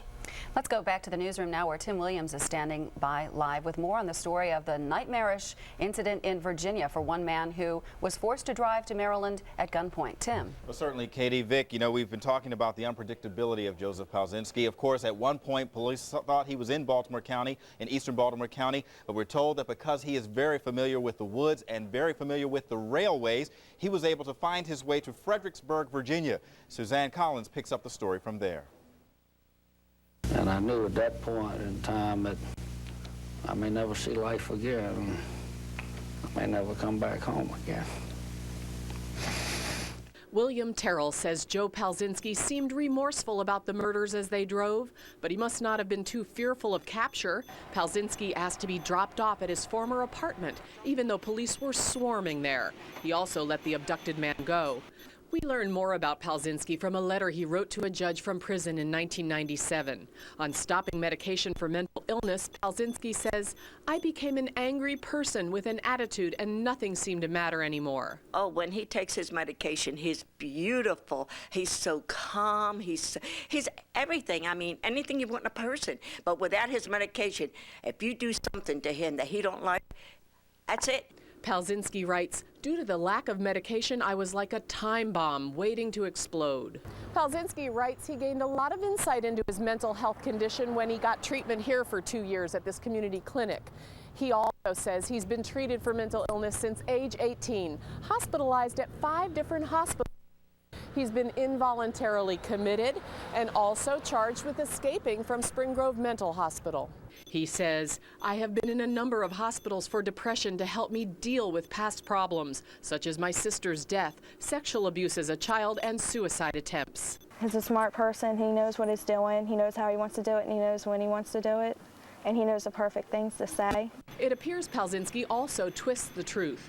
He claims to have been an active volunteer fireman at Boley's Quarters Firehouse. Eyewitness News learns he just joined, then dropped out. He claims to have studied business law and computers at Essex Community College. Eyewitness News learns he only took 2 lifeguard classes. And we're back here live in the Eyewitness Newsroom. It was actually last Saturday morning. Katie and I sat there right in the studio with a car that was found at a mobile station. Police say that that was the car that was driven back here from Fredericksburg. We learned later that it was because of some suspicious movement, some suspicious activity, that the wife of that victim, the gentleman that was forced to drive Joseph Palczynski back here to Maryland from Fredericksburg, called police in that area, who in turn called the FBI, who then in turn worked with Baltimore County Police to determine that Joseph Palczynski had in fact been in Fredericksburg, then back up the highway back into this area. Of course, we will have complete information for you from the newsroom as it becomes available, but for right now, back to you in the studio. Thank you very much. Tim Williams in the newsroom. And of course, throughout the situation, at any time people's lives are disrupted, there is one agency that always rolls into action, very dependable, always there. Of course, the American Red Cross. Joining us live now on the phone is Ruth Young. Of course, as we've been telling you, they helped set up a center where people could go, a safe haven at Berkshire Elementary School. Ms. Young, thank you so much for joining us this morning. Thank you, and good morning. Hi, Ruth. Good morning. What can you tell us about the services that you're providing to the people who have been displaced because of this situation? Right now, the American Red Cross is working with authorities to assure that the people are safe. We have set up a Red Cross shelter at Berkshire Elementary School, which is not too far from the command center, which you're probably airing right now. And what we are doing is providing cots and blankets and also desserts and snacks of that nature and beverages, so that the people are comfortable and safe until the situation is resolved and they can get back into their home safely. And the Red Cross will be here until everyone is back in their home safely. And to reiterate, just in case people are waking up from their fun last night, St. Patrick's Day, of course, the police are saying if you live in that area, do not leave your home, and if you're outside and want to return, you may not. So how many people are you actually set to handle? Can you handle there? Well, right now we can handle approximately 30 people, but we are are willing to do as many as possible. However, we encourage everyone to please pay attention to the authorities. If you are home, please stay home. And if you are out and you cannot get into your home, you have a safe haven with the American Red Cross at Berkshire Elementary School, where you will be well taken care of. And of course, in addition to being disrupted from their homes, there is the emotional side of all this. Is the Red Cross helping out in that respect? Absolutely. We have disaster mental health volunteers that are on this providing crises and comfort counseling. We have about 3 that were dispatched early this morning, about 4 or 5 o'clock this morning. So they're on the scene and they're providing any assistance possible. And certainly the Red Cross, as we mentioned, is very experienced in handling situations just like this. We're so thankful that you guys are available to families in a time of crisis. Ruth Young, thanks for joining us here this morning. Thank you so much. Thanks, Ruth. Thank you. Ruth Young from the Red Cross. Well, since this manhunt began, police and Palczynski's family have been warning the public that he suffers from a mental disorder called bipolar disease. We want to recap what's happening this morning. Suspected murderer Joseph Palczynski is in a home, as we mentioned, on Lang Street in Dundalk. He's surrounded by police. He is armed and has 3 hostages, all relatives of his ex-girlfriend, Tracy Whitehead. Police tell us he's been holding Whitehead's mother, stepfather, and 12-year-old brother since 9 o'clock last night. Well, throughout the night, Palczynski has been talking with the police. At times, he's been very calm. At other times, he's been a little upset. Hostage negotiators and his lawyer and good friend, David Henniger, have been pleading with him to surrender peacefully. And, of course, the situation continues at this hour. We'll have more coverage in just a moment.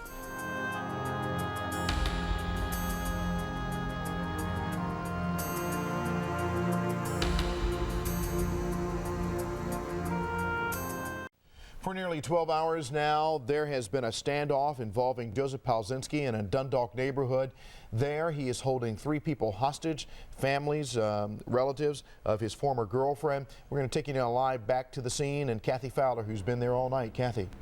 Well, Burke, we've just heard from sources just minutes ago. Joe Palczynski talked to police, and he's asking right now for police to give him some time to think. He's asked to just take a little break and have some time to think about what's going on and what he wants to do. We've also been told that in the last half hour he's been rather emotional. It's been, 12 hours. He's probably maybe tired by now. Apparently he's not slept. He's been on the phone all night with police officers. But for the most part, he's been calm all night and very much in control. Now, a few things that we know: he has apparently 3 loaded weapons. Now, when this all started, we were reporting that he had a .22 caliber weapon, but then last night, before taking the hostages, police are saying that he broke into a home in Essex, he tied some people up, and he stole more weapons. So they think that at this point he has 3 loaded weapons. He's holding 3 people hostage, all believed to be relatives of Tracy Whitehead. The last time we've heard or seen anything from the hostages is late last night. He paraded the hostages in front of a bay window. Now, he's been on the phone, like I said, with police all night long. He's also been talking to his former attorney and longtime family friend, David Henniger, who has been trying to convince him to turn himself in. Police believe this is the one man that he really trusts and that could really help. So far this evening or last night, it wasn't working. But you never know. And also, we've been told that he's asking to talk to his ex-girlfriend, Tracy Whitehead. He's also asked for food. So far as we know, he might have been denied these requests. And we also know that he is watching Eyewitness News. We've been told he's watching our newscast as this goes into the 12th hour of intense negotiations. And of course, they're going to have to stand by. They're going to have to wait this whole situation out and take it step by step by step and try to get these hostages freed. Thank you, Kathy. You're doing a great job. Thank you. All right, Kathy Fowler reporting live. Well, since this manhunt began, police and Palczynski's family have been warning the public that he suffers from a mental disorder called bipolar disease. It's a condition that affects 1 to 5% of the population. In fact, Baltimore County court records show that Palczynski has suffered from bipolar disorder for years. Health Watch reporter Kelly Lynn has more. The search for alleged killer Joseph Palczynski has uncovered many details about his past. A man who, by his own admission, has spent time in numerous hospitals for treatment for depression. Now court records paint a more vivid picture of a man who has long struggled with bipolar disorder. Bipolar disorder is a relatively common psychiatric disorder, and it's characterized by just what the title says. There's 2 poles to its behavior. In the manic phase, patients often experience increased energy, racing thoughts, inflated self-esteem, delusions of grandeur, decreased need for sleep, easy agitation, and poor self-control. In the depressive phase, symptoms include loss of self-esteem, withdrawal, fatigue, difficulty concentrating, and loss of appetite. Dr. Jack Vaith of Shepherd Pratt says the condition can be managed with drugs if patients take them. In a request for a sentence modification, Palczynski admits to voluntarily reducing his lithium medication. To take a mood stabilizer, possibly an antipsychotic agent, and possibly an antidepressant for the rest of your life. So that's the problem we have with our bipolar patients. And that was Kelly Lynn, our Health Watch reporter, reporting for us there. Dr. Vaith underscores the fact that many successful people in this country suffer from bipolar disorder, so the condition can be properly managed. All right, well, as we've been reporting, since this began on March 7th, numerous people have come forward pleading with Joseph Palczynski to turn himself in. One of those people is his ex-girlfriend, Tracy Whitehead. She wrote a letter that was written by an attorney. Let's listen to what she had to say. The other night in the woods, you told me how much you loved me and wanted to marry me. You told me you never loved anyone else like you love me. If you love me, show it by turning yourself in. We can work this out for you. So, Joby, call me at the office, call me at home, but you've got to call me right away. And that's the first look we got at that personal relationship between these two. Joby is the nickname that Joseph Palczynski goes by in his personal relationships, and apparently she was called Squirrel by him, and that letter was read by an attorney earlier this week. I'm Stephen Henniger, and of course he is one of the people who is right now helping in the negotiations. This situation will continue, and so will our coverage. We'll be right back.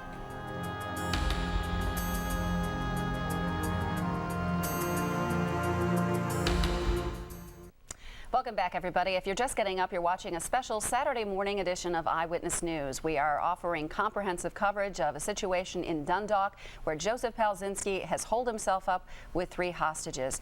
And Kathy Fowler has been on this story all night long. She joins us now live with the latest. Hi, Kathy. Hi, Katie. We're going into the 12th hour of intense negotiations. This manhunt started on March 3rd. 10 days they were looking for Joe Palczynski, round the clock, 24 hours a day, hundreds of police officers, and now these same police officers are blanketed all over this entire Dundalk neighborhood, and now they're into the 12th hour of intense negotiations. Exhausting efforts for the police officers, exhausting for the hostages, exhausting for Joe Palczynski. Let me explain to you where I am in relation to what's happening. I'm in Dundalk at Old North Point Boulevard and Merritt, or Old North Point Road and Merritt Boulevard. Right behind me is the Easton Firehouse. About 2 blocks east of that is where this is all happening on Lang Street, the 7500 block of Lang Street. That's where allegedly he's holding 3 hostages. He's got apparently 3 loaded weapons. He's been on the phone on and off all morning, all night with the hostage negotiators. We've been told at the latest point that he has been asked for a break, but apparently he's not ready to give up yet.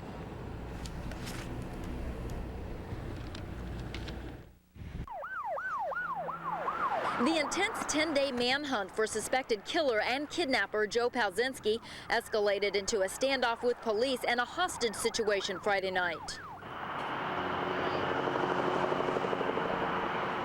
Police say before Palczynski took the hostages, he broke into a house not far from here and stole several guns. Then police say, armed and on a mission, he came here to Dundalk to his ex-girlfriend's mother's house.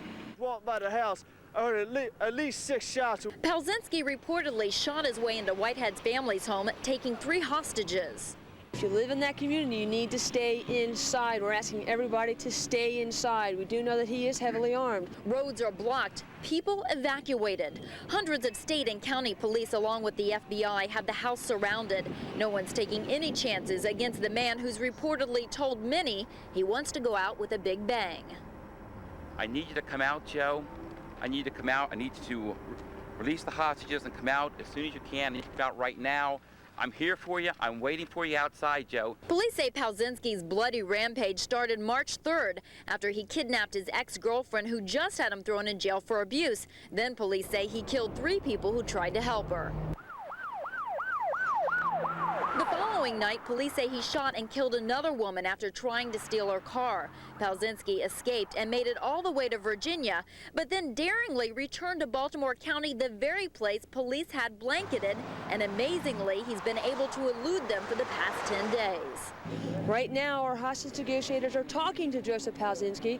We're trying to get this to come to a peaceful resolution. The ex-girlfriend's family can't understand how police let Palczynski get by them again and get to her family. Yesterday, when we was trying to get police protection down here, I saw a total one police car caught the street the whole time when they know that he's probably coming for her family, you know what I mean? There's still been police protection all over this neighborhood. But as of right now, the accused killer, who's always been one step ahead of police, is boxed in a corner. But unfortunately, he still seems to be calling the shots. And we're back live, and just joining us is Baltimore County Public Information Officer Bill Toohey. You just came from the command post. What's the latest? Well, there is nothing new. We're pretty much doing just what we're doing all night, which was is talking to him on and off over the telephone. Any indications at all that this could be ending soon? We've been hearing, talk that he wanted to take a break to think about things. Any kind of signs? No, not really. The fact that we are in communication with him is good news. And again, we want to take the opportunity we have all night to tell him this could end real peacefully with no one getting hurt if he let his hostages go and came out. Okay, and the people, once again, that are in the houses, this is a very intense situation for them because they're stuck basically in their houses. That's right. It's very difficult, and we very much appreciate their cooperation and patience. But I think everybody understands this is a very high-stakes morning. Okay. All right. Thank you very much. All right. You heard it. No new information yet, but hopefully this could take hours or it could end in minutes. Now, we do want to remind you that he has kept police at bay back in 1992 in Idaho after a domestic violence incident back there, and that lasted about 16 hours. Now we're in the 12th hour here, so hopefully this will be coming to a conclusion. Okay, Kathy Fowler, thank you very much. If there's any comfort to be taken in this whole situation, all it is very uncomfortable and very unnerving for the people right in that neighborhood. At least now we do know where he is. The search area is so much smaller. I mean, you only get one neighborhood. It's a fairly isolated situation right now, and if there is any comfort to be taken, it is that, there is no manhunt and people do know exactly where he is right now. The unknown of the last 10 days is finally known. Absolutely. Krista Delcamp was also one of our reporters who was out all night long covering this very tense and very serious situation. She filed this report for us earlier this morning. They said it could be 10 minutes, it could be all night. They just don't know. An all-night saga, and for neighbors here, an all-consuming desire for an end, for peace. I just hope this all gets through with. I mean, he said his piece. I mean, just hopefully he just gives up. I just like to go home. But home is the last place some neighbors were. We were out celebrating the holiday, and people had come into the lounge where we were and told us that people who lived in Berkshire, we couldn't go home. Trying to come home, I guess, about an hour ago. And I parked down here because of the flares in the road, and I walked up, and they just started yelling, "Where are you going?" On some streets like Elton and Berkshire, police blocks kept neighbors from getting home. For those already home when the standoff began, darkness. 90% of the residents are in, but the ones that are right close to the main house that he's in, they've stayed inside and cut all lights off. As K-9 units and SWAT teams appeared, those who couldn't get home waited for cots and food at the Red Cross shelter at Berkshire Elementary. There's a lot of anxiety, and we've got some mental health workers coming to work with them and calm them down. We're trying to establish communications back, keep them in communications with their family. Families who were separated tonight, but united in their desire for a peaceful end. Let everybody go on with their life. Just give up. Surrender to the police. It's over. It's time to bring it to an end. Krista Delcamp, WJZ Eyewitness News. Thank you, Krista. Thank you so much. Suzanne Collins, of course, is one of the reporters. We've had a number of reporters on this story. Suzanne Collins is one of them, and she's been looking into the background of Joseph Palczynski. What kind of person is he? What has he been through in his life?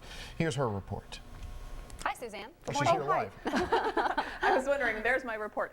One of the things that we did in this case, which was most fascinating, was I went to the courthouse and looked at a number of records of the criminal history of Joseph Palczynski, and what I found were letters that he had written himself to a judge, and also numerous descriptions of the kinds of crimes he'd been involved in, especially related to domestic violence. So it gives you a feel for the man, and let's look at that report right now. Joe Palczynski's first conviction for hitting women came in 1988. He was ordered to get domestic counseling, stay away from the victim, and given 2 years probation. In 1991, another girlfriend wrote that he threatened her parents to kill them and leave her living to suffer. He was arrested in 1993 for domestic violence and in 1996 for breaking the ribs of a girlfriend's father. The pattern continued. In 1996, another guilty finding for beating a fourth woman. The judge ordered Palczynski to take his medicine and gave him a suspended sentence. Palczynski has a history of mental illness. He's been confined to Spring Grove Hospital. He's been found not criminally responsible for his behavior, and court documents say he has bipolar disorder and homicidal behavior. Now, some of the interesting things that you didn't see in that report we found in court files, one was the fact that he's been in a very similar situation, a barricade with police before in Idaho, and he did get out alive and no one was injured in that case. So there has been a similar case before with Palczynski. Also, in a letter he wrote about himself to the judge, he explained that he has been in 5 different mental hospitals for problems he has with manic depression, which is bipolar disorder. Also, it made a mention that he had homicidal behavior tendencies, which of course is a little frightening in this situation. Finally, he talked about the fact that he'd been so troubled in his life by so many emotional traumas. He'd made suicide attempts. His sister was killed in a car accident a few years ago. And also he said he'd been severely abused as a child. Back to you. Suzanne, I think that case in Idaho in 1992 didn't involve hostages, though, correct? I believe it was just himself barricaded in there. Thank you. I've read reports, and I believe he came out and it was a successful conclusion, which we hope will happen here, but I'm not quite sure. I'll take your word for it. Yeah, I think they used tear gas. Okay, Suzanne, thank you. Another question for you, Suzanne, before you go away. Of course, compared to Katie and me, you are our senior in terms of your longevity here in Baltimore. In your memory, has there been a situation like this that has gone on this long? Not that I can remember. We've had a lot of barricade situations and hostage situations. They usually wrap themselves up in a matter of a day or two. There's been somewhat of a change in the philosophy by some of these quick response teams. Long ago, they used to use tear gas, like Katie mentioned in the Idaho situation, to force somebody out, but the philosophy of that has changed quite a bit. The tendency now, and what they've found from research, is it ends more safely if they just wait it out, whether the person goes to sleep, whether they get drunk. And so oftentimes when someone is barricaded, it can take a couple of days, many, many hours. As you see here, we've almost gone 12 hours before the person is brought out. So we might have a long wait here. Okay, right. Suzanne, thank you for your insight. Okay. And I know that the police have mentioned over and over again this morning that Joseph Palczynski is watching Eyewitness News right now, and their main concern is that this ends peacefully. Now, we have also been mentioning to you that throughout this incident beginning on March 7th, numerous friends and family have come forward pleading with Joseph Palczynski to turn himself in. One of them is George Coleman, and Ron Matz talked with him earlier this week. You can get a hold of me. You know people that know me. You can call the TV station, get somebody to call the TV station. If you need somebody to talk to, call, but you gotta stop what you're doing. George Coleman speaks from his heart to his good friend. He's asking Joseph Palczynski to end his bloody rampage and turn himself in before anyone else is hurt. Joe, I know you're watching. Get a hold of me. We can meet, we can talk, we can end this. Your mom's going crazy, I'm going crazy. You don't need to do this. The massive police manhunt continues in the same neighborhoods where these two men were friends since they were 14 years old. It's an ordeal for George, who's being comforted by his wife. George Coleman and Joe Palczynski grew up in the Chase area. Later, for 2 years, they shared an apartment here in Essex. They've been best friends ever since. I've just been in a daze. Haven't eaten since I heard about it. I don't know. And I was really hoping he had finally gotten his life together. But now it's a life on the run that could end in more bloodshed unless Joseph Palczynski listens to his good friend. Joe, if I know you're watching this, you know I care about you, you know I love you. And you gotta stop this, man. Ron Matz, WJZ, Eyewitness News. A lot of people hurting over this. Certainly so. We want to recap some of the details relative to this case. What's happening this morning? Suspected murderer Joseph Palczynski is in a home on Lane Street in Dundalk, surrounded by police. He is armed. He has 3 hostages, all relatives of his ex-girlfriend, Tracy Whitehead. Police tell us he's been holding Whitehead's mother, stepfather, and a 12-year-old brother since last night at about 9 o'clock. Throughout the night, Palczynski has been talking with police hostage negotiators and with his lawyer and good friend, David Henniger, who's been pleading with him to surrender peacefully. Our coverage will continue after this quick break. We'll be right back.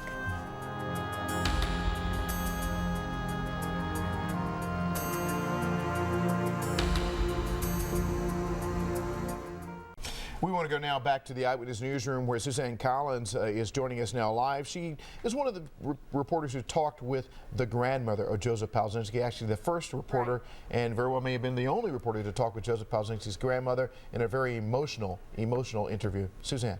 Well, let me first tell you how we found his grandmother. We were talking before about all these court records, and oftentimes his family has come to his rescue when he's gotten in a little bit of legal trouble, and his grandmother's address and name were in those court files, as were his mother, because oftentimes they wrote letters to the judge or tried to assist in some way.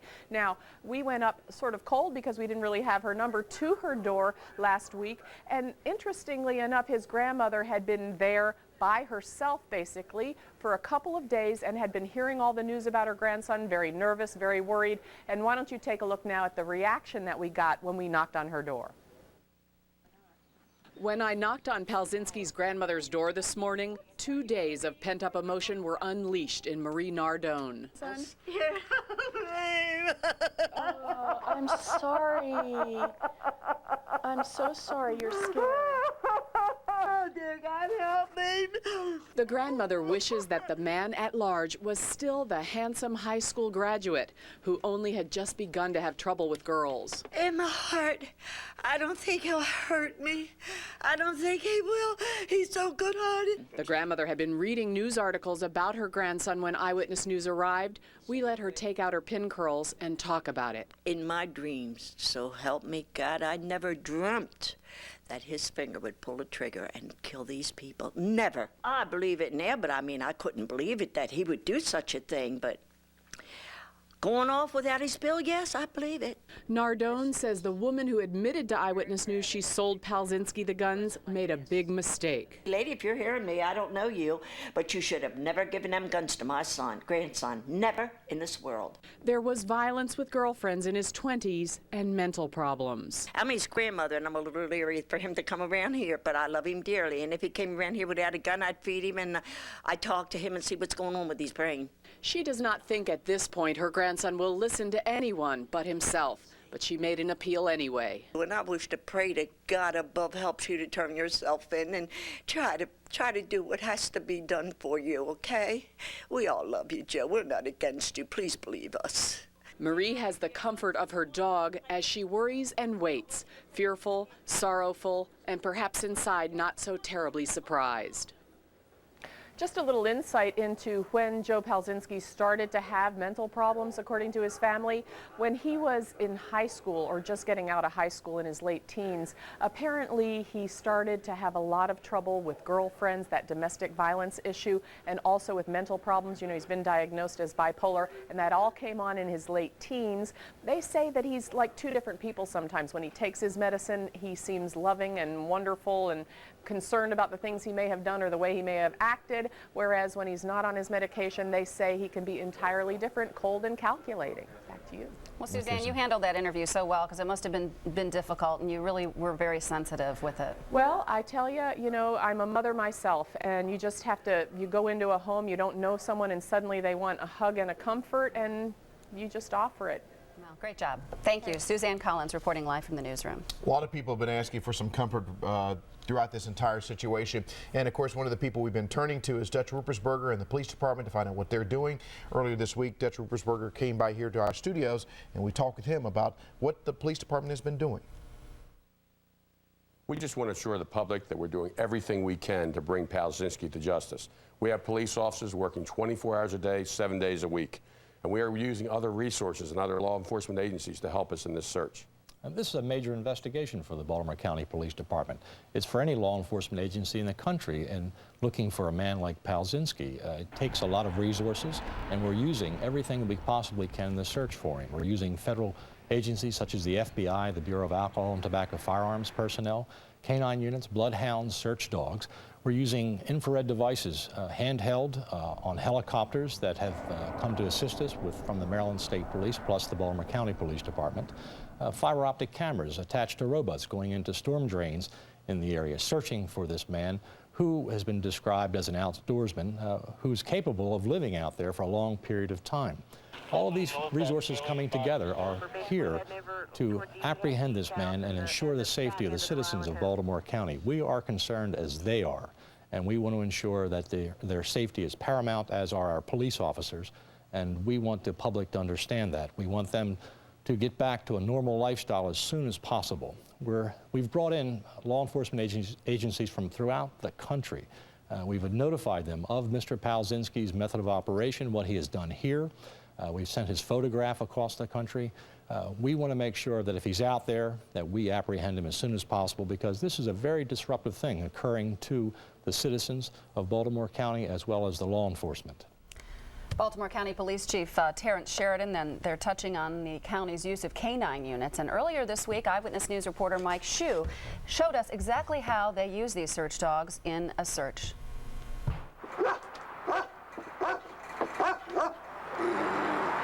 At times, the command post sounds more like a kennel. He's a patrol dog at the Baltimore City Detention Center. Have you ever seen so many canine teams? No. The parking lot is filled. Canine, canine, canine. Dogs given specific areas too dense for choppers to look into. Dogs like this German Shepherd Thunder from Baltimore County. 1063 attempt to locate. Reference to the subject wanted for quadruple homicide. This is Angel. She's one of the many dogs out on the search. She's a 7.5-year-old bloodhound. Let's see what she can do. State Police dog trainer W.D. Baker hides. Angel gets on her harness, which signals her that it's time to work. We're coming in to track. Track! Climb up.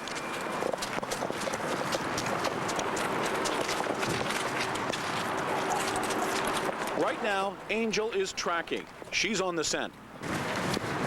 Good girl, Angel. Good girl. I'm amazed. She went right to him. Consider this. You and I have 10 million smell receptors. This dog, 250 million. Back at the search, the dogs are out, waiting for the scent of trouble. The subject has a psychotic past history and is now believed to be armed. Interesting, very interesting. That was, of course, Mike Shue with those very remarkable dogs that have been working overtime, as well as the police officers who handle them. They get extra treats. Yeah, I certainly hope so. Well, our coverage will continue in just a moment. We'll be right back.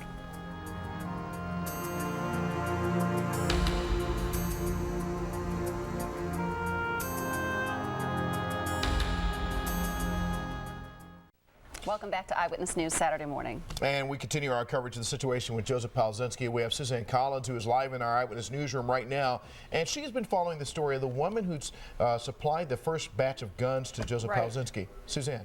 Let me give you an idea of how we learned about that and broke that story, because Eyewitness News was the first to report that one day before that woman was, Connie Waz, her name, was arrested by ATF agents.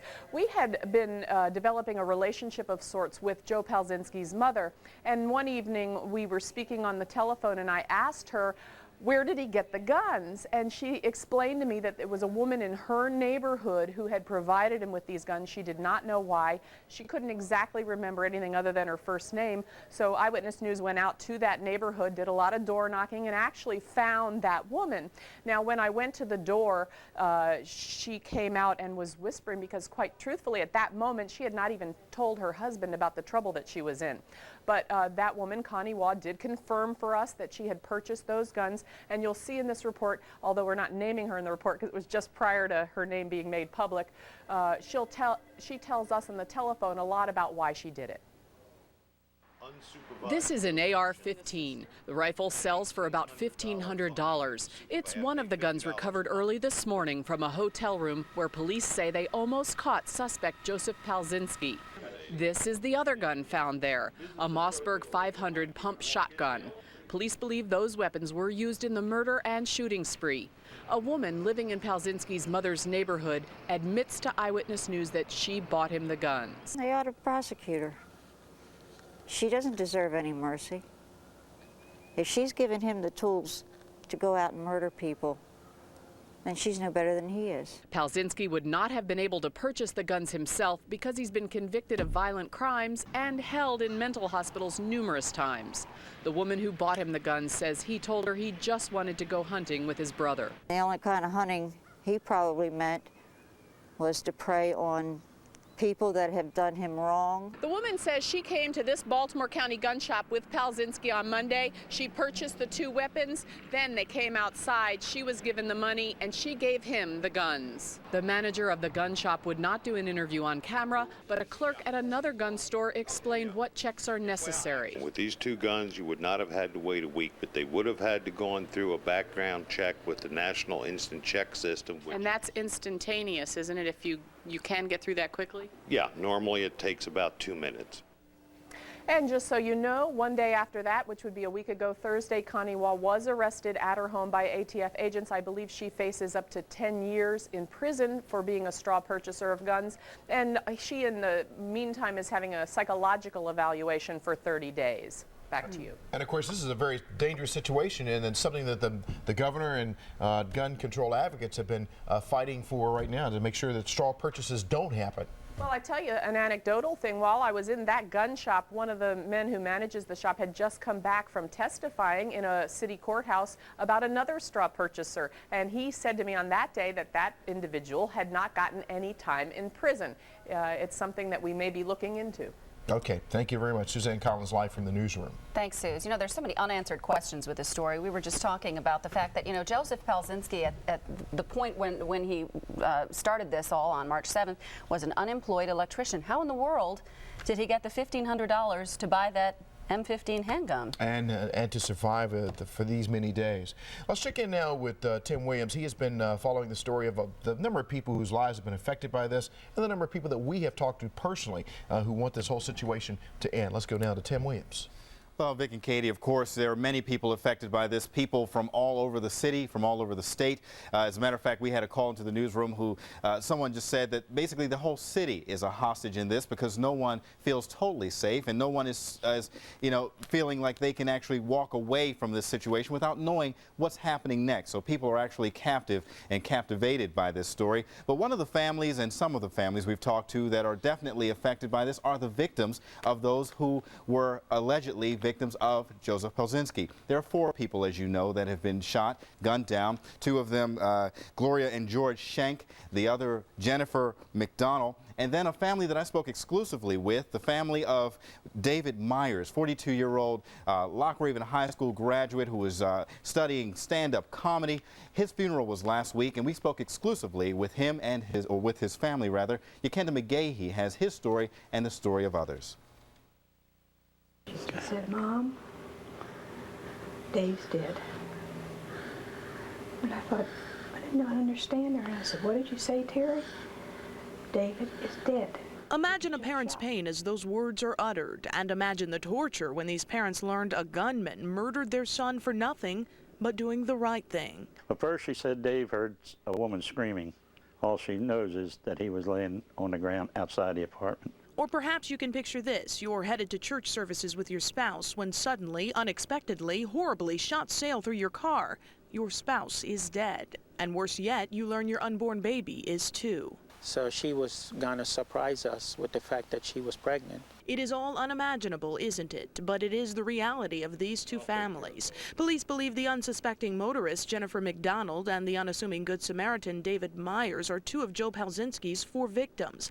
Myers was murdered Wednesday when police say he tried to stop Palczynski from kidnapping the suspect's ex-girlfriend. McDonald was killed when her family says she wouldn't stop her car for the gunman. It is safe to say they'll both be missed, admired, and remembered by both those who knew them and those who did not. His dying words in that lady's arms were, tell Mom and Dad I love them too. And every time he ever left here, that's the words he would say. I love you guys. And then gone. Now he is gone. So we'll miss him much. Now, many of us can imagine having any kind of unexpected financial cost. Well, imagine 4 families with the unexpected cost of a funeral because of a situation like this. All of these families refused help from many of our callers and viewers who were very interested in helping. They said they'd all just simply make it through, and we, of course, will continue to follow their stories as this story continues to unfold. Vic, Katie? Okay, Thanks, thank you, Tim. Let's go straight out now to Kathy Fowler, who's live at the Eastview Police Station in Dundalk, or is it the fire station? The firehouse. Yes, Firehouse. the fire station behind me, ECU. The makeshift command post. Actually, just moments ago, the Red Cross just came here and dropped off a load of supplies for all the men and women, all the officers who have been working here nonstop since late last night. They have been working on this case for 10 days, and for the last 12 hours, it's been a very intense hostage negotiation going on right now. We've just learned some information, which is possibly very good information. Just moments ago, hostage negotiators talked to one of the hostages, Lynn, who is believed to be Tracy Whitehead's aunt. They've been on and off talking all day, all night with Joe Palczynski. Moments ago, he had asked for a break. He wanted time to think, and then he got back on the phone with David Henninger, his former attorney and longtime family friend. He talked to him for a while. Then he took a break, and then for the first time, one of the hostages got on the phone and talked to hostage negotiators. They said she was very calm. That's very good information. Then we at least know that that they're alive and doing apparently well if they're calm as they could be in this situation. We've also learned that he has been asking to talk to his ex-girlfriend. Police will not confirm a lot of this information because